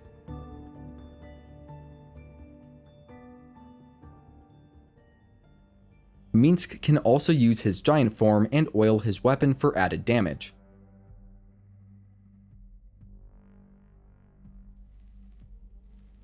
We can also throw down a potion of speed on both Jaheira and our main character, and use an elixir of vigilance on our main character, assuming one is available, as this will ensure that they get to go first in combat.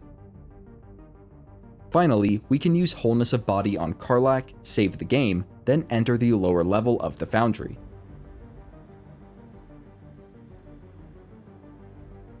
To start things off, we can have our sorcerer fly between the 2 clusters of enemies to the east and hit each with twinned chain lightning.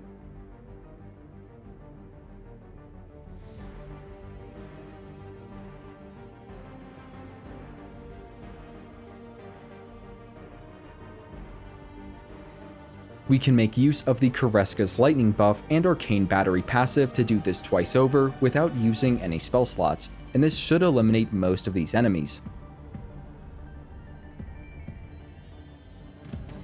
We can then fly over to the northwest group and use Quicken Spell to cast Chain Lightning on them as a bonus action, using our level 6 spell slot.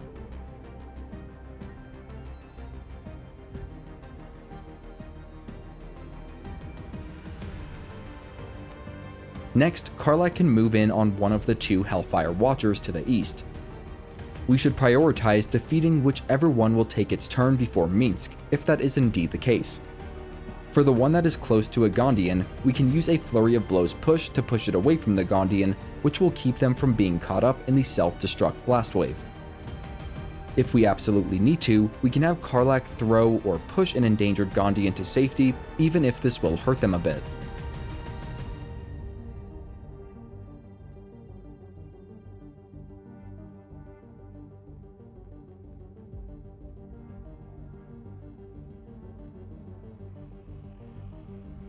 Once the 2 Watchers are dealt with, we can clean up any remaining enemies, and if we have an action to spare, we can deactivate the motivator over here. Assuming all the threats to the east are eliminated, Minsc and Jaheira can easily mop up the remaining enemies to the north and deactivate the 2 motivators.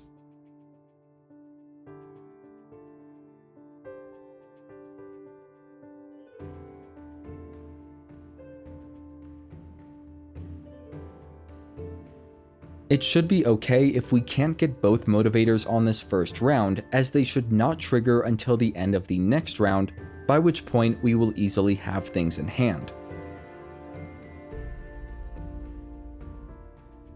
After the fight, we can loot up, and we will want to grab the control lever key off of Black Gauntlet Hans. There are some interesting and morbid experiments to check out near the east edge of this area as well. Ultimately, we will need to go through the northern door to the control center. As we move forward here, Xanartubin will speak with us. Before going on, we can do some pointless and very high DC skill challenges here if we want. To increase our chances of success, we can equip the silver pendant to someone other than our cleric. The skill challenges here are triggered by interacting with 3 specific brain jars, those being the 2 lower brains on the north side and the 1 upper brain on the south side. Interacting with the brain will play out a scenario involving a Steel Watcher. We can stop the Watcher with either an easy Illithid wisdom check or a much more difficult basic wisdom check. Using both Guidance and Owl's Wisdom will increase our odds of success, but they are pretty low either way. Besides the resulting dialogue, I don't think success or failure here really impacts the game in any significant way.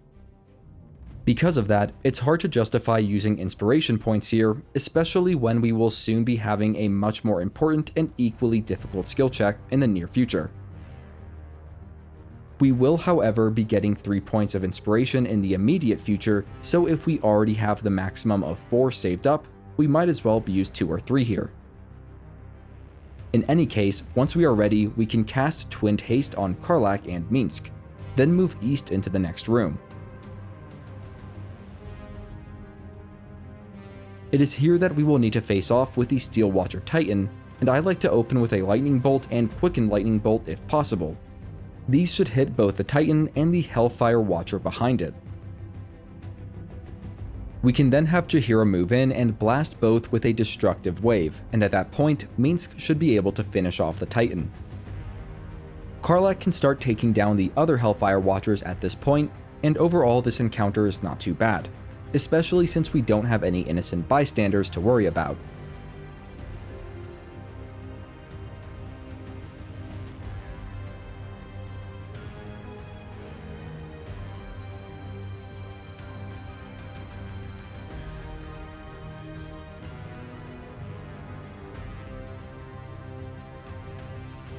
After combat, we can loot the Titan to get a legendary bow, Gaunter Mail. This bow can be used to cast a special form of haste once per long rest. It only lasts for 5 turns, but does not stun the affected character when it wears off. Overall, it is a great endgame item for Minsc, our fighter. We can take a look around if we want, and there is an automaton component that says we can extract it, but if I'm being honest, I have no clue what its purpose is and have not found any good info online. In any case, we will eventually want to move east to speak with Xanartubin. Once we give the word, Xanar will bring down the Steel Watch Foundry, ending the threat of the Steel Watchers. After our escape, we will be immediately confronted by Wulbren and the Iron Hand Gnomes. In order to gain 2 allies here, we will need to say, "Tubin is right, it's over," followed by a special persuasion check. Perhaps the Iron Hand Gnomes need a new leader. Assuming we succeed on that check, we can speak with both Barkus and Tubin after the confrontation. Because of our success in brokering peace between the Gondians and Iron Hand Gnomes, both are now amongst our allies against the Absolute. Before moving on, we can go check in on Ameluum at the Society of Brilliance Lodge. Unfortunately, they will not join us as allies in the fight against the Absolute. They will, however, give us some valuables as a reward for our efforts, although nothing unique. While here, we can complete a small side quest for Jaheira. A short distance southwest of the Baldur's Gate waypoint, we will find a girl training with a sword near her home's entrance.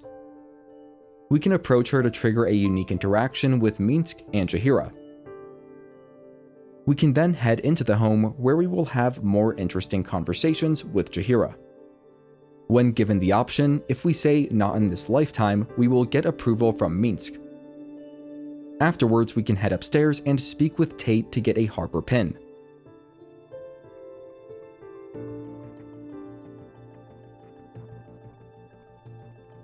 If we take it downstairs, we can then insert it into the pin slot within Jaheira's study. Doing so will open up a secret passage to Jaheira's basement. We will want to remove the wooden box from the pressure plate to avoid getting hurt by the traps, then make our way southwest.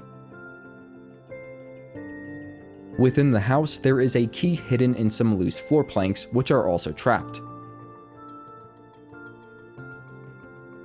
We can take it and use it to open the bookcase. Jaheira will try to dissuade us, but Minsc will insist otherwise. In this compartment, we will find the Rite of the Timeless Body, which we can read and pick up to open up some new dialogue options with Jaheira.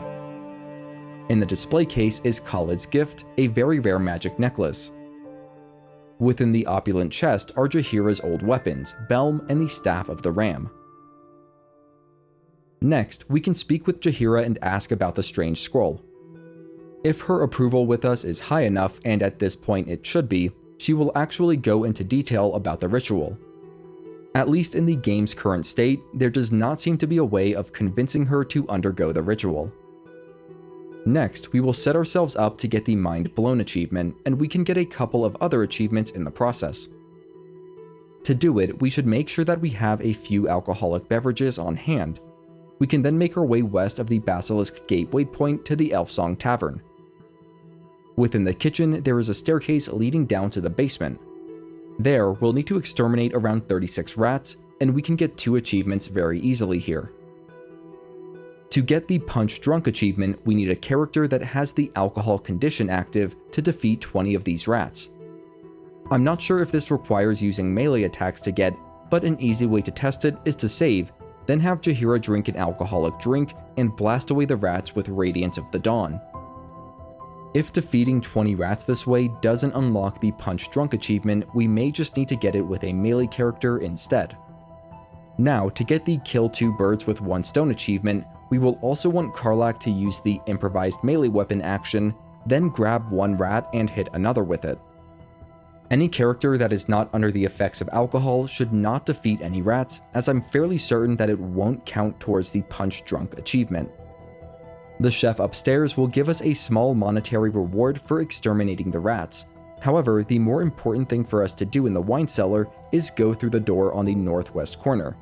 There, we'll find a button to click, which will open a passage to the Emperor's old hideout, which we can circle around to reach. Before entering, we can cast Twinned Haste on Karlach and Minsc, then hide. Upon entering the hideout, we can enter turn-based mode, then sneak up on and gain surprise on the Githyanki. This encounter is fairly easy, so long as we defeat the 2 Gate Masters before reinforcements arrive. The leader paladin of Vlaakith will drop the Boots of Psionic Movement when defeated. After the fight, we can move towards the north side of the room and interact with the button behind the statue. This will open another secret passage that we can enter. There, we will find several of the Emperor's personal effects. His sword is resting on a weapons rack, and in the wardrobe to the east we'll find his Cerebral Citadel armor and gloves. There's also a unique shell on the shelf nearby.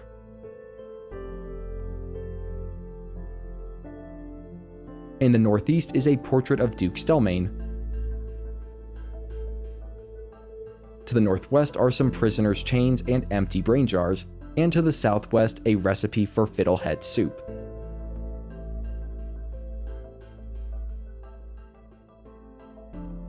Finally, through the doors to the west we'll find a hatch that leads down to the sewers, and there we can read a patient log for Duke Stelmane that is pretty interesting. Feel free to explore the area of the sewers beyond the locked doors in your own time. Before continuing, we will want to have at least 1, but preferably 2 potions of flying. Once we are ready, we can return to the House of Hope, as the time has finally arrived for us to steal the Orphic Hammer. Within the House of Hope, we can quickly go use the Restoration Faucet, then make our way over to Raphael's archive. If we haven't already done so, we will need to read Raphael's notes. We can then interact with the Orphic Hammer, speak the magic words to lower its defenses, and pick it up.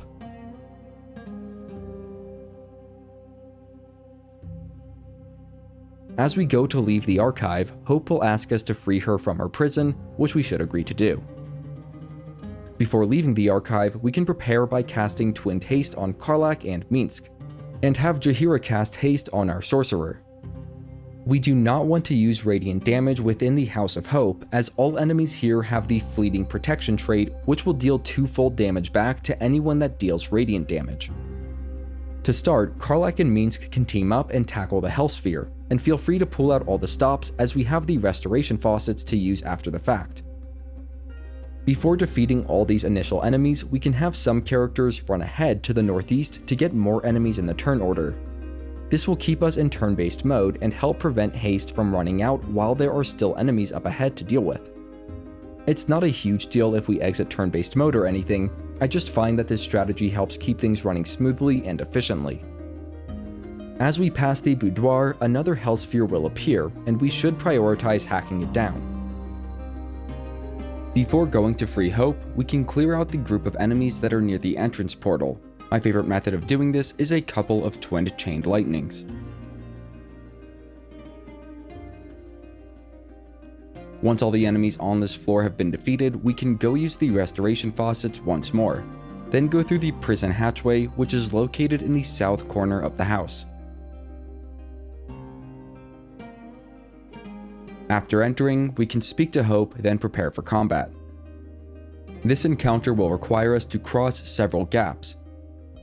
It's because of this reason that I recommend grouping up so that we can throw a potion of flying on everyone, in addition to casting Twinned Haste on Karlach and Minsc.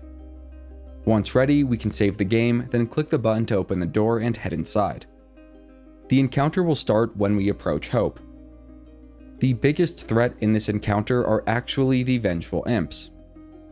If we allow them to act, they can use Forceful Eldritch Blast to send us off the edge of the map, resulting in instant death and loss of all our nice buffs. Because of this, I always like to open up combat with a well-placed Twinned Chain Lightning. Karlach and Minsc can each take on a Spectator, eliminating them within a single turn. And the Spectator to the north drops the Burnished Ring.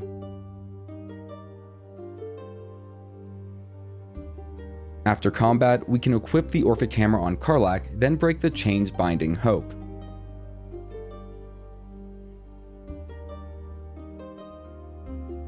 Minsc will approve, and after speaking with Hope, we can all head out of the prison. There is a really tough speech check coming up, so to help with it, we can equip the Ring of Geniality on our main character and Envoy's Amulet on Minsc. One last time, we can go use the Restoration Faucet, then make our way back to the entrance portal. Raphael should not show up until after interacting with the portal, but I like to save often just in case. The dialogue will involve everyone, so we can do all of our preparation before interacting with the portal and not worry about rushing. If we haven't already, we can convert basically all of our 4th and 5th level spells into sorcery points. We will also want to make sure that Karlach's passive damage buff is set to Psychic and not Radiant. We can then enter turn-based mode, and we're going to set ourselves up for major success. To keep Hope safe, we'll have her cast Guidance on our main character, then go stand in the corner of the room. Jaheira, our cleric, can cast Enhance ability Eagle Splendor on our main character.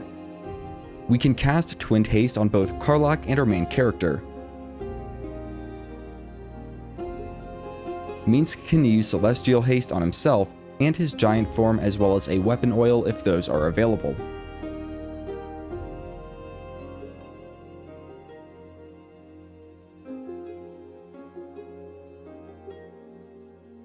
If we want added mobility, the whole group can get together and Karlach can throw a potion of flying at the center. Karlach can also cast haste on Jaheira with the Darkfire bow if it's available, but that's not super important.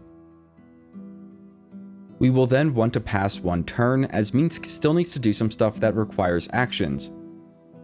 Next round, Minsc can use the Voice of the Circle on our main character, then re-equip his Broodmother's Revenge Amulet. We can also have Karlach use Wholeness of Body. Finally, we can save the game, then interact with the portal on our main character.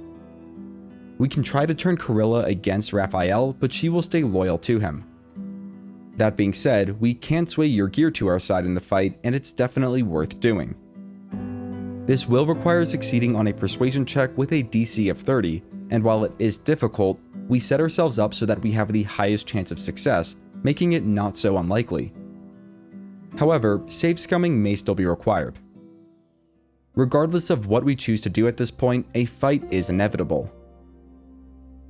Hopefully, we are able to act on Karlach, or better yet, Minsc, before your gear takes his turn.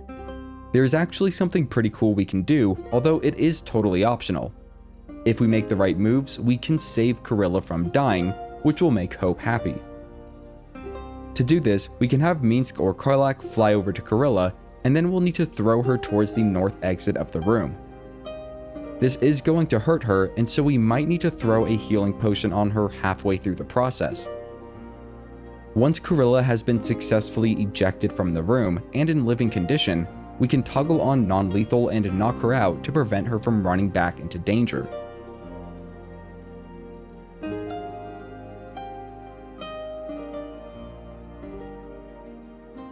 We will then want to return to the room and close the door behind us. This should prevent your gear from attacking her, which he loves to do for some reason.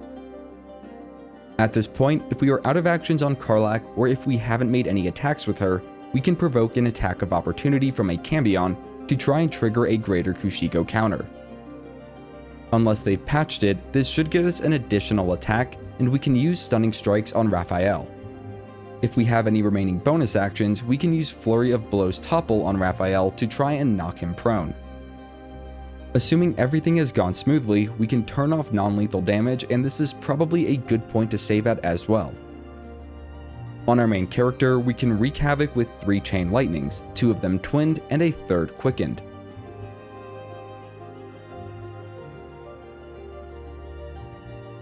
Minsc will then be free to move in and basically finish off Raphael before he gets a chance to act. I recommend using maneuvers to maximize damage, along with Action Surge for 3 extra attacks if needed. Once Raphael is defeated, we can start cleaning up the remaining enemies, but I recommend leaving one alive until Hope gets to take her turn. That's because on her turn, Hope can use Divine Intervention Opulent Revival. This will basically give a long rest to everyone that is within range. Then, at the start of the next round of combat, we should be able to finish off the remaining enemies without expending any resources.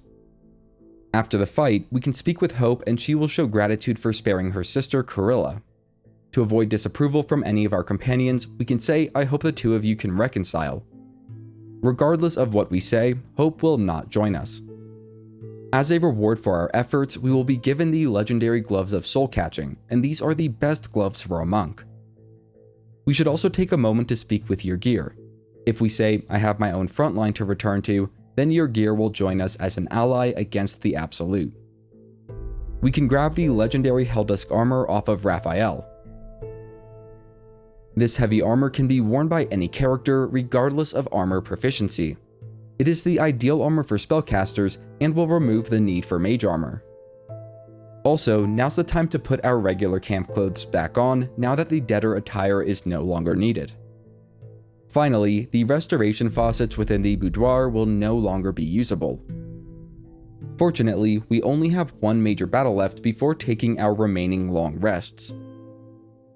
Upon leaving the House of Hope, the Emperor will confront us about our decision to steal the Orphic Hammer. To keep things as cordial as possible, we can say Orpheus should not be dominated, followed by, "Be that as it may, Orpheus deserves to be free," and finally, "Alright, you've made your point."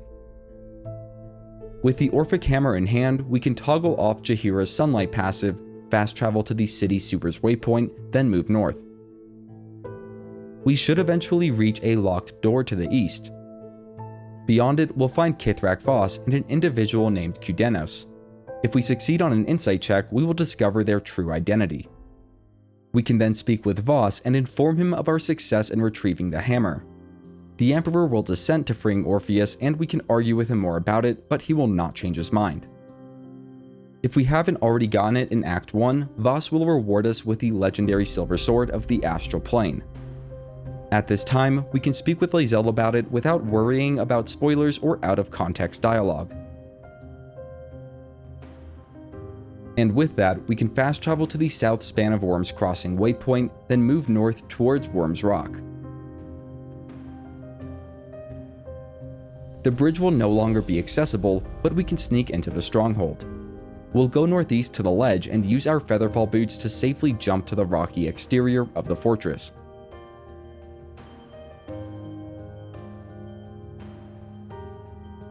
We will want to move west at first, then north around the fortress.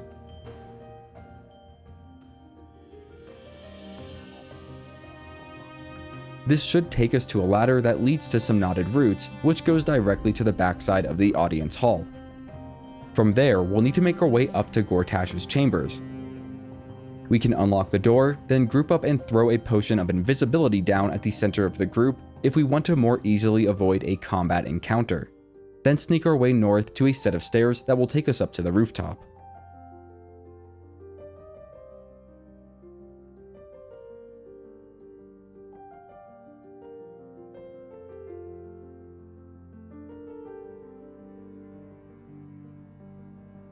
From there, it's a short walk to reach Gortash's chambers.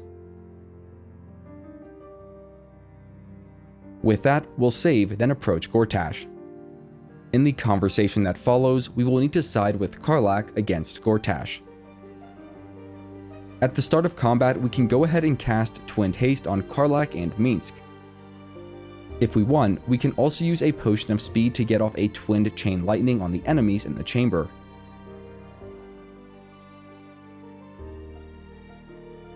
At that point, it should be pretty easy to stun and knock Gortash prone.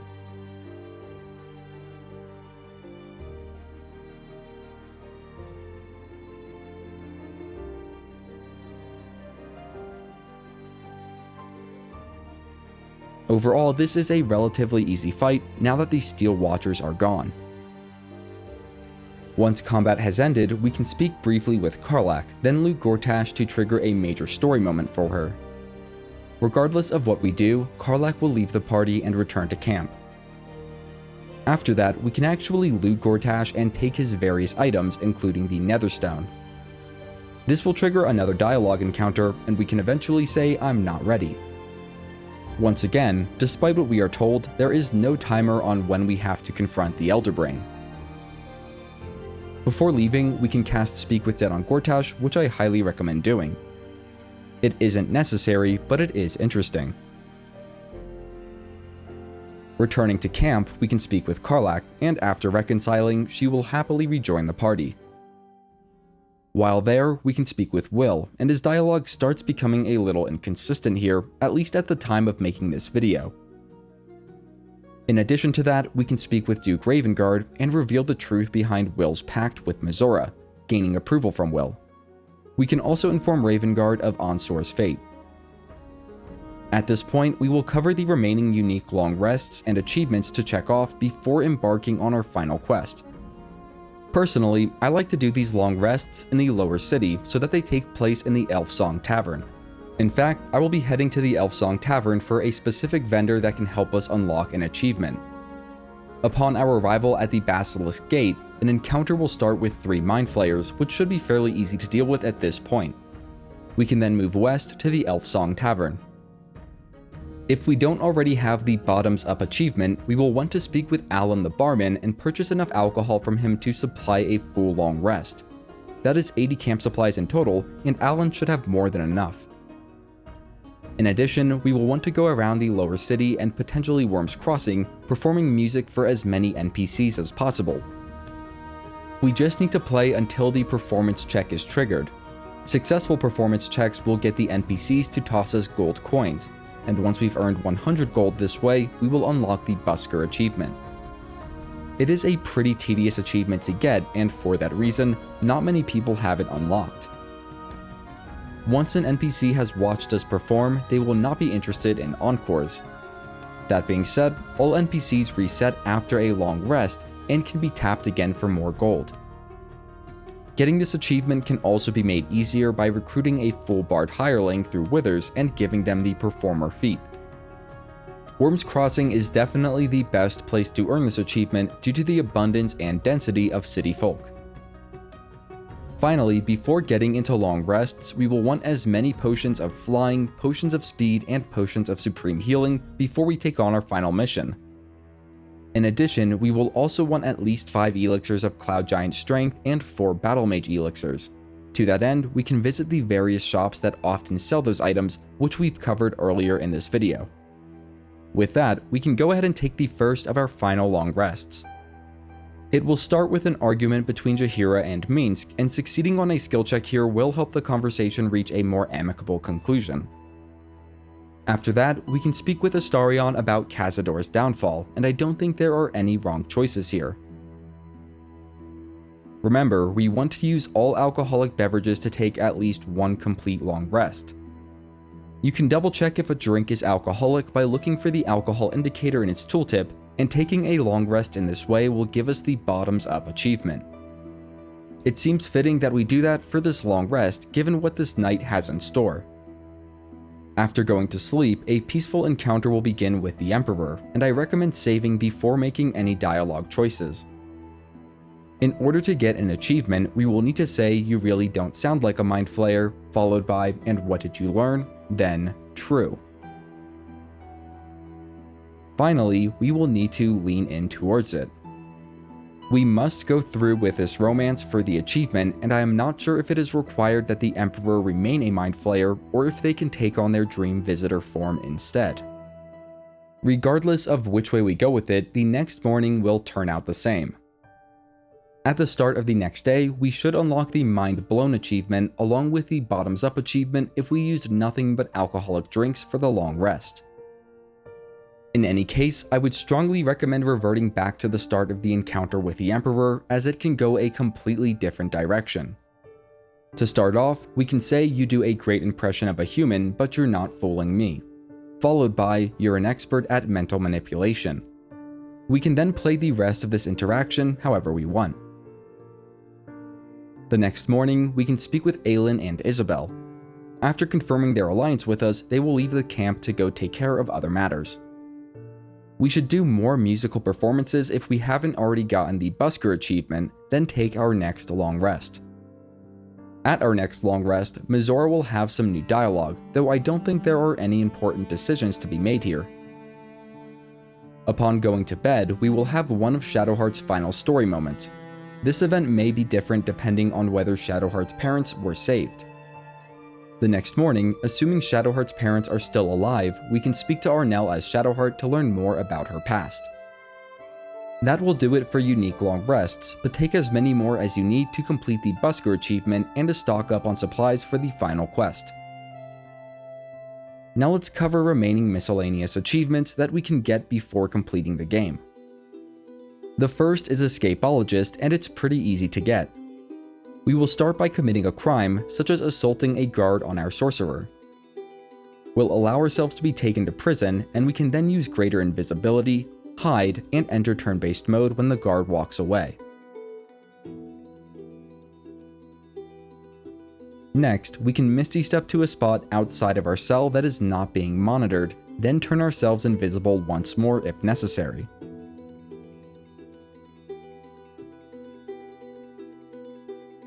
After grabbing our items from the inventory chest, we can exit turn-based mode and make a break for the prison entrance.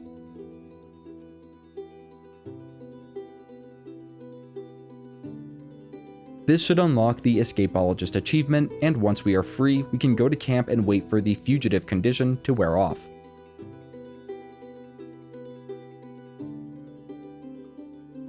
We probably already have these other achievements, but let's check just in case. The first is Homebrewer. It requires us to create 3 unique consumables in a single playthrough, which can be done through the alchemy system. Next is Bookworm, and this achievement requires us to read 100 unique books or pieces of text in a single playthrough. Then there is the Dig for Victory achievement, unlocked by digging up 5 buried chests in a single playthrough. Finally, we have the Roleplayer achievement, which is unlocked by completing 10 background goals in a single playthrough. Completing background goals is what gives us points of inspiration, and we've gotten tons. One last note, there are plenty of optional side quests and encounters that we can seek out and complete in both Rivington and the lower city. I encourage everyone to take the time to explore and to make the most of their playthrough before going to complete the final quest. That being said, none of those remaining side quests and activities are necessary for getting all achievements, and will not get us more allies or, in my opinion, worthwhile loot. Prominent side quests that come to mind are the Felogir's Fireworks Conspiracy, which can be started in the basement of Alfur's mansion, near the Rivington waypoint. Just be sure to watch out for traps down there.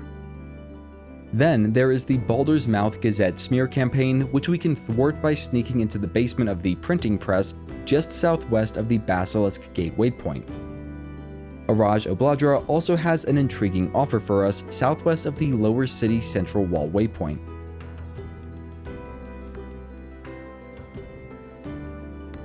Finally, there is our friend Oscar the Artist. To catch up with him, we'll need to venture into Janeth's estate, which is southwest of the Baldur's Gate waypoint. I'm going to quickly cover the Free the Artist quest as it is pretty annoying and slightly confusing. The key item we need is the Torch of Revocation, which can be found in a locked chest within Philgrave's mansion near the Heapside Strand waypoint. Once we've gotten that, we can go to Lady Janeth's estate. First, we will just need to get to Oscar and Lady Janeth on the second floor. There are invisible poltergeists that we can easily reveal if we have Volo's Ursat's Eye, or with Radiance of the Dawn from Jaheira.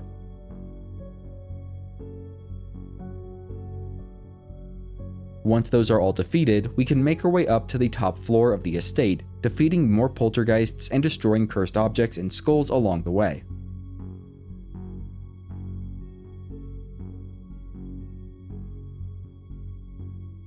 On the top floor, we will need to lockpick a faux wall to access a hidden room.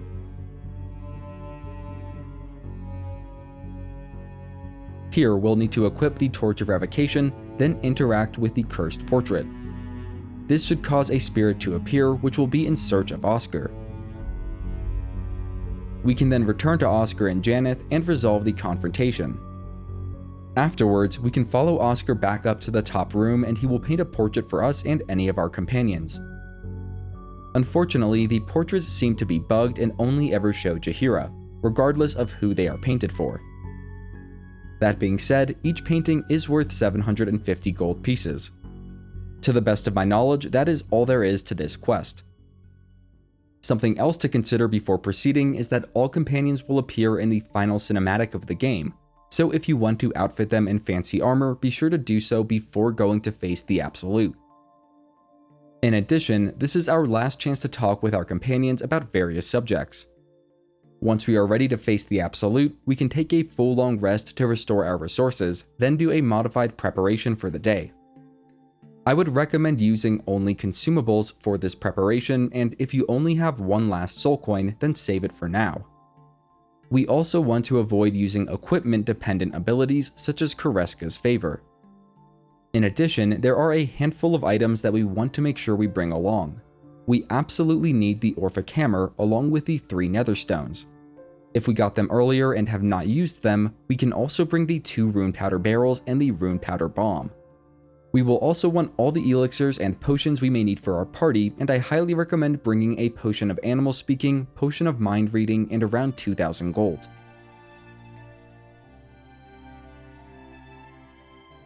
On the gear side of things, we will want to bring the Drake-Throat Glaive and Silver Pendant, and I'll also show all the gear my party is equipped with for this final stretch.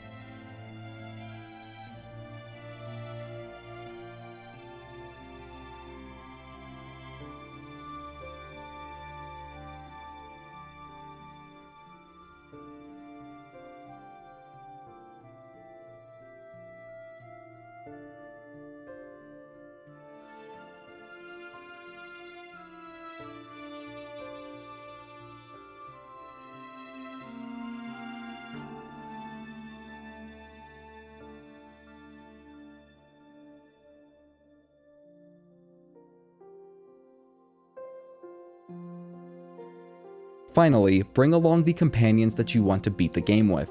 For me, that is going to be Minsc, Jaheira, and Karlach. Both Minsc and Jaheira provide unique dialogue opportunities in the final quest, and Karlach also provides a very unique choice. With that, we can fast travel to the Temple of Bhaal waypoint, then move north up the stairs. Near the top, we will head further north through some ruins towards the Morphic Pool dock.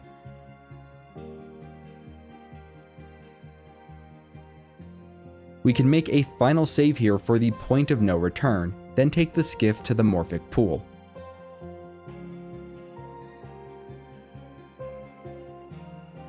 After arriving, we will want to head north through the cavern. There is one ambush encounter that we can prepare for by casting Twinned Haste on our heavy hitters, and overall it's a fairly easy encounter.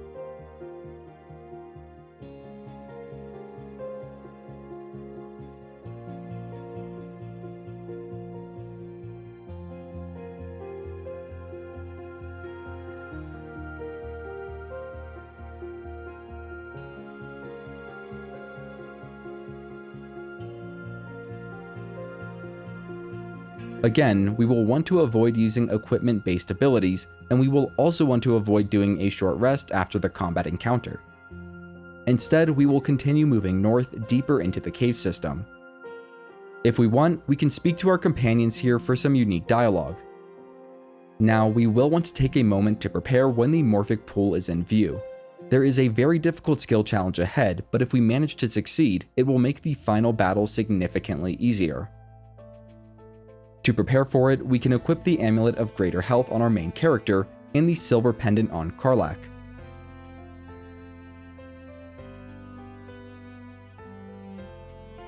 Our Cleric can cast Hero's Feast for us, and with that, we will save and move towards the Morphic pool slowly, making sure that our companions are all close to us when the skill challenge is initiated.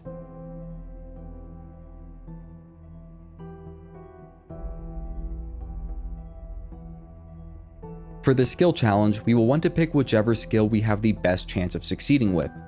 For the first one, that should be Strength, and we can use an Elixir of Cloud Giant Strength, Enhance Ability Bull Strength, and Guidance from Karlach. If we want a realistic chance of succeeding on the final challenge, we have to get to it with as many inspiration points as we can manage. For the second check, we should go with Charisma, and it has a DC of 25. We can go ahead and use Enhance Ability Eagle Splendor here.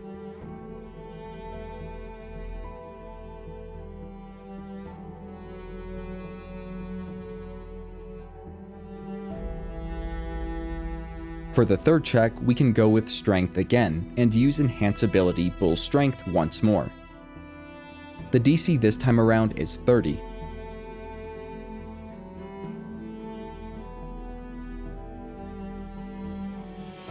For the fourth and final check, we will need to roll a natural 20. Since we already have advantage in Strength, that is what we will go with. The DC for this final check is 99, and a natural 20 will be necessary to succeed. This is where we can go ahead and use all of our inspiration points in the hopes that we get lucky. We don't have to save scum here if we fail, it will just make the final fight a little bit easier if we do succeed. Incredibly, I did not need to save scum a single time or use any points of inspiration on my first attempt. Talk about unbelievable luck. Even if we succeed on all checks, the immediate outcome will be the same. After the dialogue that follows, we will have all of our resources restored and buffs reset. At this point, we can do a full preparation for the battle ahead. Things I often forget to do are to give the Drakethroat Glaive Bluff to Minsc, and to use Kareska's Favor on my main character. I also often forget to put back on the appropriate necklace for my main character and Karlach.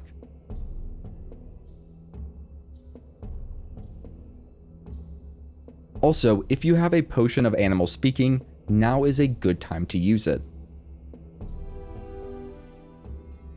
We can then jump towards the central island, and this is also where we need to make a permanent save if we want to explore some of the different possible endings to the game, and certain endings are also required for certain achievements.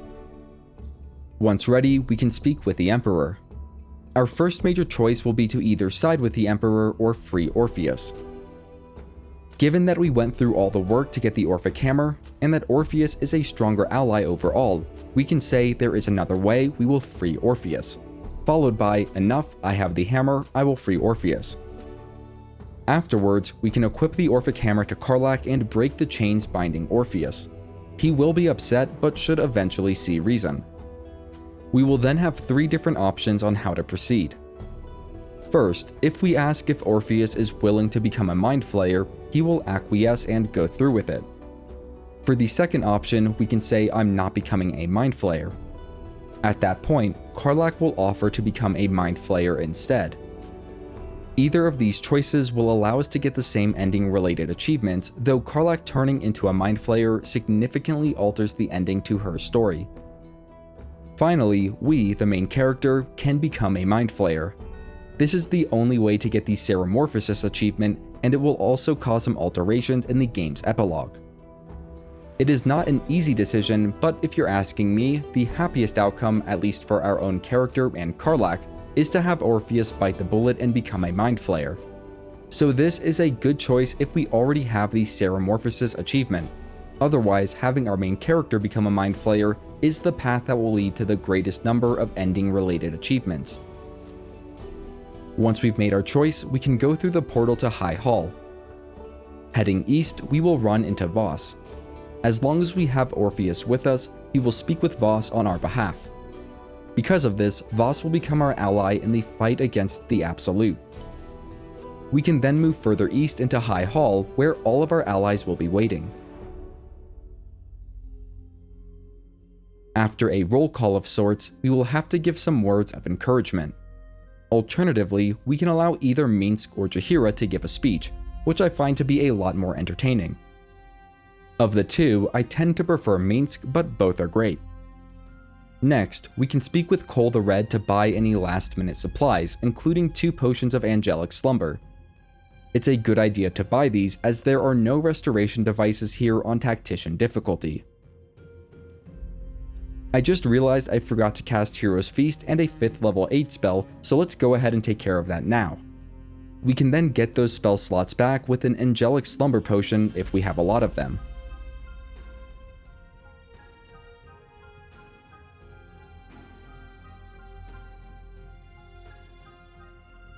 Once ready, we'll move out the east exit, then head north to the staircase and up to the battlefield. As we approach, a cutscene will trigger, and if we succeed on a passive perception check, we will have the opportunity to convince some extra guards to join us in the fight, but they honestly don't help all that much. Before continuing, we can prepare for the fight ahead. There are 2 ways to approach this. The first is sort of a cheese method that allows us to completely bypass the encounter. The second is to actually engage with the enemies. Let's start with the cheese method for those trying to get multiple endings and achievements. For that, we can give everyone flight and haste, then use potions of invisibility to turn everyone invisible. At the time of making this video, this allows us to just fly past all of the enemies in turn-based mode, completely undetected.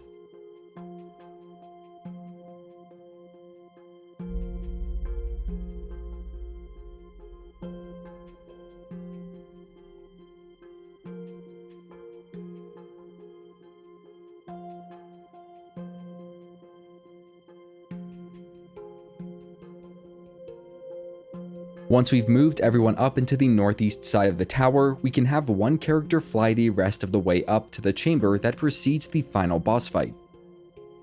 Now, in case the devs decide to patch in some enemies with sea invisibility, or if you're like me and want to get in some fighting, let's go over the more confrontational approach.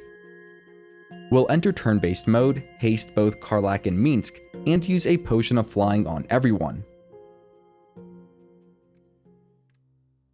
Jaheira can also use Spirit Guardians at a high level. Then we'll save, exit turn-based mode, and run ahead into the fray. At the start of combat, we can have Minsc throw a potion of speed on both Jaheira and our main character. Also, you may notice a new mechanic, Call Forth Allies, which can be used to call in help from our various allies we've earned through our deeds. Keep in mind that any of these that actually bring troops onto the field can result in those troops permanently dying. This is really important when it comes to Zevlor and his Hellrider platoon. If Zevlor dies on the field, we will not get the Leave No One Behind achievement. For that reason, we probably shouldn't call them into the battle. In any case, we can start by having our sorcerer fly up to the northern bridge, using a lightning bolt to wipe out all of the goblins. We can then eliminate the ogre to the east by sending a firebolt at the nearby group of explosive barrels. Next, we'll have Jaheira make the rounds, lighting up and tripping most of the remaining enemies currently in the turn order.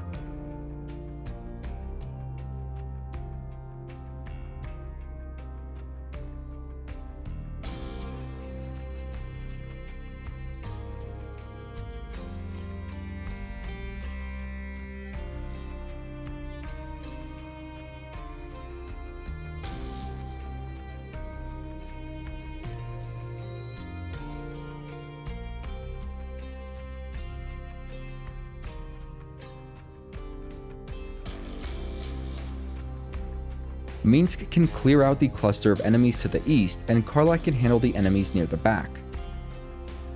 We will want to keep the Winged Horror alive until the next round of combat so we can regain all of our actions. Both the Mind Flayers and Inquisitors are major threats as they have moves that can either stun or interrupt concentration.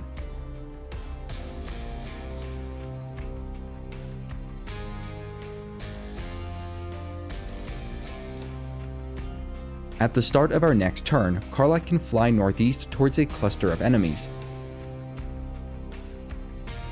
Once they are in the turn order, Minsc can eliminate the Winged Horror and start flying northeast as well.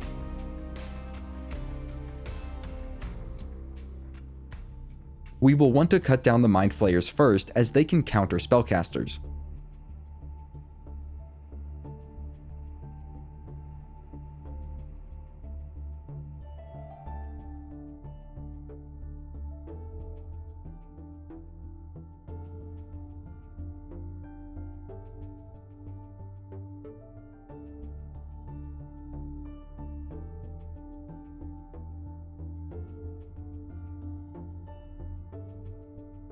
Once that is handled, our Sorcerer can clear out most of the remaining enemies with a Twinned Chain Lightning.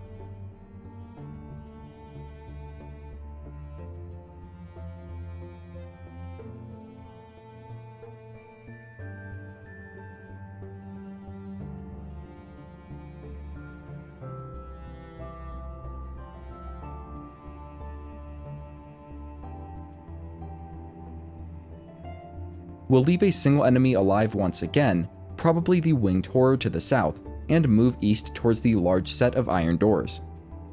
I messed this up and exited combat, so to prevent all buffs from wearing off, I just entered turn-based mode outside of combat.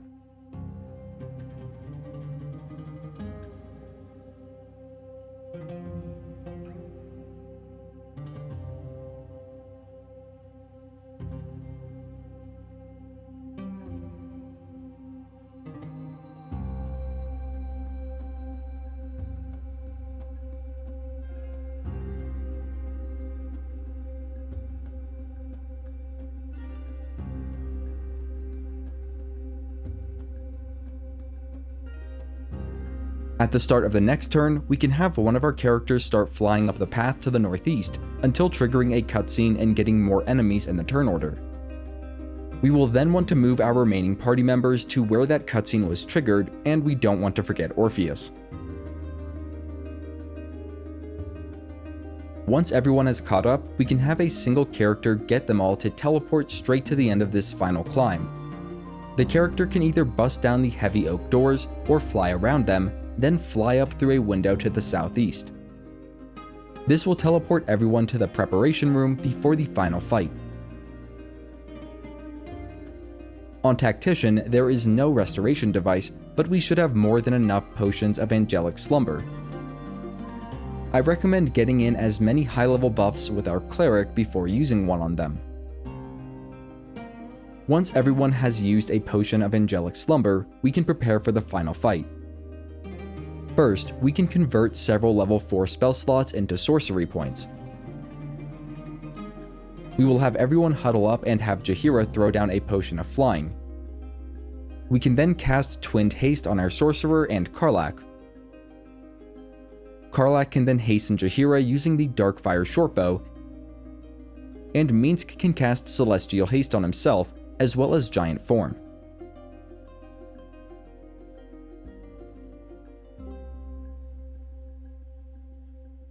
Jaheira can use a high-level Spirit Guardians, and Karlach can use Wholeness of Body. Once everyone is ready, we can save the game, then interact with the Brainstem to go face the Netherbrain, and you can pause here until combat begins to avoid spoilers.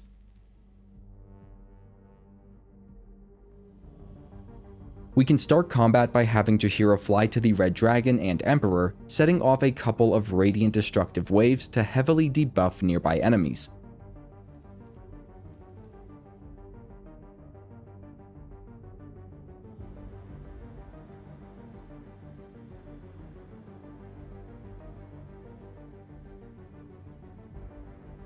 Next, our sorcerer can heavily damage the Red Dragon and Dream Guardians with a couple of twinned Chain Lightnings. We might even hit the Red Dragon with a quickened Chain Lightning for good measure.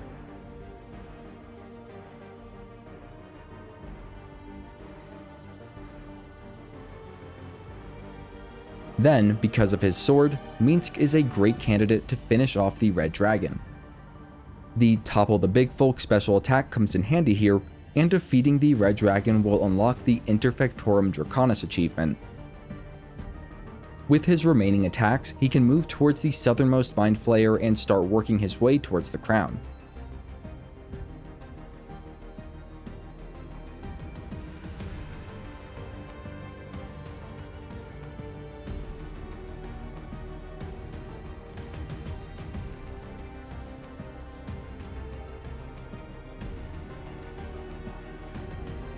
On Karlach's turn, we'll have her use Step of the Wind disengage, then hop around and either stun or outright defeat the remaining Dream Guardians and Mind Flayers.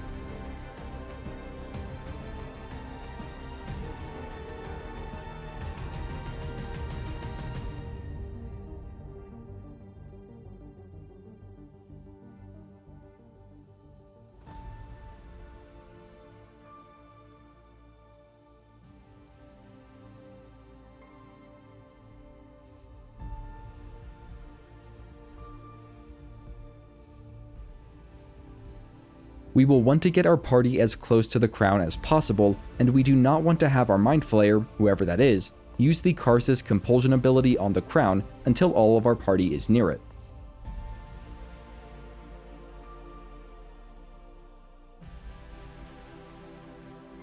If anyone no longer has haste at this point, they can use a Potion of Speed.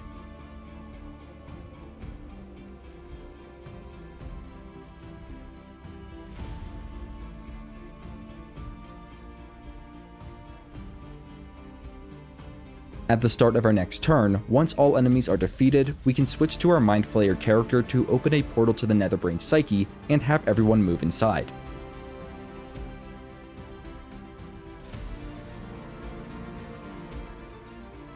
This is a pretty good time to use those Rune Powder barrels and bombs. We can have Jaheira place them all on the westmost platform, at the very edge of it, then fly back to safety.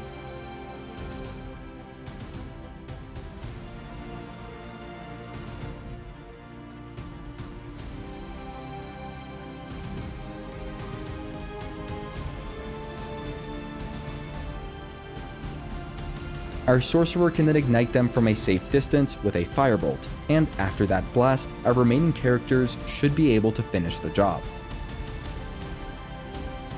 Once the Netherbrain is defeated, we will get a choice on how to end the game, which will also affect what achievements we get, so it's a good idea to make a save here to revert back to.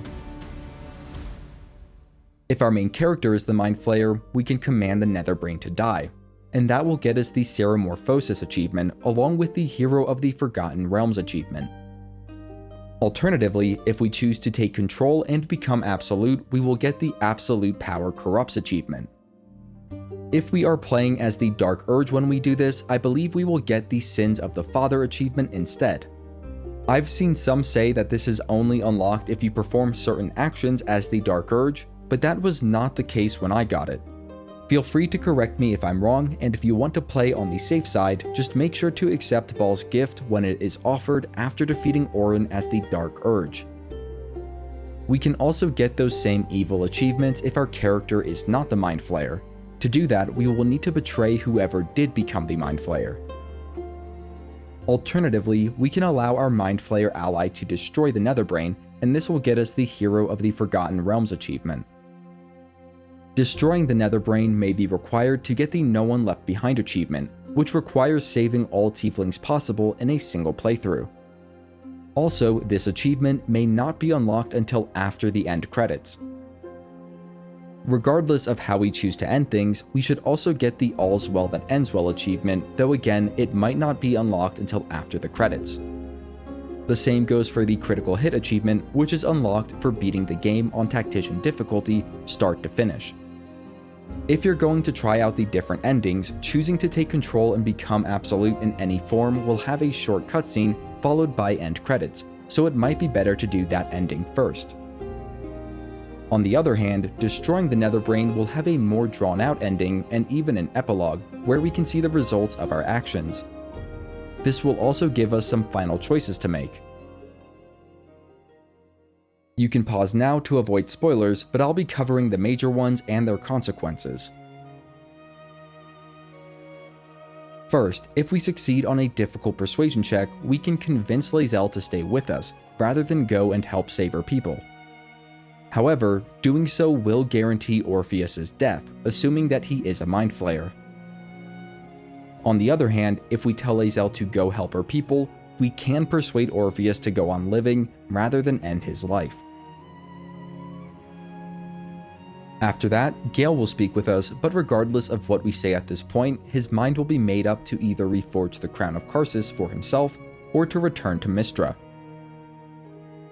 After Astarion makes his exit, we will need to figure out what to do with Karlach, assuming she did not become a Mind Flayer. We can allow her engine to burn out unprotested, or we can convince her to return to Avernus. If we choose the latter, we can have Will go with her, join her ourselves, or all go as a group of 3. Going with Karlach will result in a special cutscene after we are shown that the city of Baldur's Gate is saved. However, if you are romancing a different companion, you may want to just send Karlach with Will to Avernus. This will allow you to have a special final moment with your romanced companion. Several months after those events, we will be able to reunite with our companions for one final celebration. At the reunion camp, there is a clothing chest with whatever we might want to put on. If we took a potion of animal speaking before defeating the Netherbrain, we will be able to speak with both Scratch and the Owlbear. There is definitely some funny dialogue to be had here. We can also tell the Owlbear to go live with either Shadowheart or Halsin. Scratch, meanwhile, will give us the inert astral prism and expect us to play fetch with him. We can speak with our various companions and ask about their journeys since defeating the Netherbrain. There are some tongue-in-cheek references to both this game and tabletop in general, so it's worthwhile to speak with each. We can also read the Baldur's Mouth Gazettes to the east, and the stories they have will reflect the choices we made during our adventure. The same goes for the nearby chest of Grateful Words.